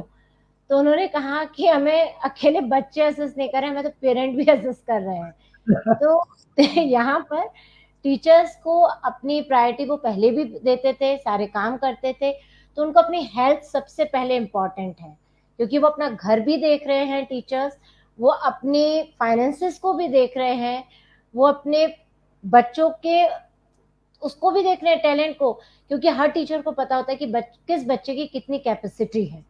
तो वो चाहते हैं कि उनका बच्चा कोई नीचे ना आए, कोई बच्चे का रिजल्ट ना हिले, किसी बच्चे को ये ना लगे कि मैं दूर हूँ इसलिए मैं मैम से बात नहीं कर पा रहा हूँ, या टीचर्स को लगता है कि अपने बच्चों को कैसे हेल्प करनी है, तो वो जरूर से ये हेल्प करे अपनी, और पहले खुद की मदद करें, वो अपने रेगुलर शेड्यूल को फॉलो करें, विदा स्टिग्मा कि उनको कोई जज कर रहा है तो नहीं होना चाहिए। अपनी पूरी फ्रीडम के साथ अपने बच्चों के साथ, जैसे वो क्लास में रहते हैं, अपनी ऑनलाइन भी रहें और अपने बच्चों को मदद करें, और बच्चे भी टीचर को वही जो क्लास में, क्योंकि कई बच्चे कहते हैं दूर बैठी है कैसे डांटेंगी, जब तक स्कूल पहुंचेंगे भूल चुकी होंगी, ऐसा ना सोचें। टीचर्स का रिस्पेक्ट बहुत इम्पोर्टेंट है, चैट ना करें, और टीचर्स को जो बीच में भी चैटिंग्स बहुत जगह हुई हैं स्कूल्स में, स्कूल ने फॉलो किया है, थैंक्स टू स्कूल मैनेजमेंट कि उन्होंने इस चीज़ को रेगुलेट किया। तो टीचर्स आराम से अपने सेशंस को लें और उसके पहले बना लें, ये मेरी हर टीचर्स के लिए बनाती भी हैं, वो लोग अपने ऑलरेडी शेड्यूल करती हैं, पर थोड़ा सा और, क्योंकि बहुत सारे लोग तो खैर यूज़र हैं ऑनलाइन के, पर कुछ टीचर्स हैं जो बहुत यूज़र नहीं है, तो वो थोड़ा सा सीख के और बच्चों से, हस्बैंड से, जिससे भी हेल्प लें वहाँ करें। पेरेंट का ये आया है कि वो खुद टीचर बन गए हैं, अब स्कूल में काम कराना है, टीचर्स करना, ऐसा नहीं है। टीचर अपना रोल बहुत अच्छा अदा कर रहे हैं। यहाँ सबसे अच्छी अपॉर्चुनिटी उनको अपने बच्चे के नज़दीक जाने को मिली है। पहले टीचर कहती थी आपका बच्चा कहाँ वीकर है, तो उनको लगता था कि शायद टीचर्स काम नहीं करे, टीचर्स काम कर रहे थे। अब वो खुद से अपने पास से पाएँ कि आपके बच्चे में क्या वीकनेसेस हैं, और सिर्फ वीकनेसेस ढूंढने की कोशिश ना करें अपने बच्चे में, उसकी स्ट्रेंथ को भी जाने कि उसकी स्ट्रेंथ क्या थी। जो टीचर बताती थी कि इस कंपटीशन में पार्टिसिपेट करो, तुम डांस कंपटीशन आओ, तुम स्कूल में पार्टिसिपेट करो, तुम गेम्स में जाओ, टीचर को हर अपने बच्चा पता होता है कि मेरा बच्चा कहाँ मजबूत है, तो वो हमेशा उसको अप्रिशिएट करती है, नहीं नहीं तुम डांस में पार्टिसिपेट करो, ये करो वो करो। तो वहाँ स्ट्रेंथ पेरेंट भी दें। और मैं तो आशु मैम आप लोगों के पेज को फॉलो करती हूँ, मैंने आपके हर उस पे देखा कि हर इवेंट आपके स्कूल में बच्चे कैसे कर रहे हैं, तो heads of teachers, heads of the parents, hats off to the teachers and hats off to the parents. बहुत ही सभी पेरेंट्स, सभी स्कूलों के टीचर्स जो है बहुत हार्ड वर्क कर रहे हैं इस टाइम, और टीचर्स ने बहुत बिना किसी ट्रेनिंग के ऑनलाइन टीचिंग को बहुत ही एफिशिएंटली अडेप्ट किया और बहुत ही एफिशिएंटली पढ़ा रहे हैं टीचर्स। और कोरोना काल में ऐसा नहीं है, बहुत कुछ अच्छा भी हुआ, बहुत टेक्नोलॉजिकली सब साउंड हो गए हैं, और बहुत सारी अच्छी चीज़ें भी हुई हैं कोरोना में। और जैसे साइकोलॉजिस्ट तो कहेंगे कि हम लोगों को पॉजिटिव साइड ऑफ लाइफ ही देखना चाहिए। पॉल्यूशन कम हुआ, हमें फैमिलीज के साथ क्वालिटी टाइम स्पेंड करने को मिला, हमें पता चला कि हेल्थ की कितनी इम्पोर्टेंस है, लोगों की कुकिंग स्किल इम्प्रूव हो गई, लाइफ को, जिंदगी को जीने का एक नज़रिया बदला है सबका। तो बहुत ही वंडरफुल सेशन रहा डॉक्टर राजीव और सारिका मैम, बहुत ही इंफॉर्मेटिव, बहुत ही एनलाइटनिंग और बहुत ही इंटरेस्टिंग। बात करके बहुत ही अच्छा लगा आप लोगों से, और फ्यूचर में भी ऐसे इंटरेक्शंस हम सोसाइटी की बेनिफिट के लिए और अवेयरनेस के लिए करते रहेंगे। और thank you so much, I highly appreciate your efforts. और स्कॉटिश टीम की तरफ से आपको तहे दिल से बहुत बहुत धन्यवाद। और tough time never last but tough people do last. Please everyone stay home, stay safe, take care. मैं मार्केटिंग कर लेते हैं अपनी। हमारा YouTube चैनल है ब्यूटीफुल माइंड फेयरनेस, और उस पर आपको वीडियोस मिल जाएंगे, स्ट्रेस मैनेजमेंट पे मिल जाएंगे, और जो SLD के वीडियोस हैं जिनको स्पेसिफिक लर्निंग डिसेबिलिटी है या ADHD है, उसमें हमारे 30-40 वीडियोस हैं एक्चुअली। अगर इंफॉर्मेशन ढूंढ रहे हैं और वो देख के अपने आसपास के स्पेशलिस्ट को दिखा सकते हैं। और उसके अलावा डिप्रेशन, एंग्जाइटी, सब तरह की वीडियोज हैं, ऑलमोस्ट 400 वीडियोज हैं जो आप देख सकते हैं। और फेसबुक जो पेज है हमारा वो भी है ब्यूटीफुल माइंड क्लिनिक से, इंस्टाग्राम भी है ब्यूटीफुल माइंड क्लिनिक से, सब जगह आप वीडियोज देख सकते हैं। और ये फोन नंबर भी है अगर हमारे से कोई कनेक्ट करना चाहता है। And thanks ma'am a lot जो आपने opportunity the, and you are one of the progressive principals I'll take, because I know many principals, because I've taken lectures in 30-40 schools. Very few are so open and so kind to allow whatever we want to say, so that I'm really thankful for that. Thanks Thank to you. Thank you so much. मैं end कर दूं फिर ma'am?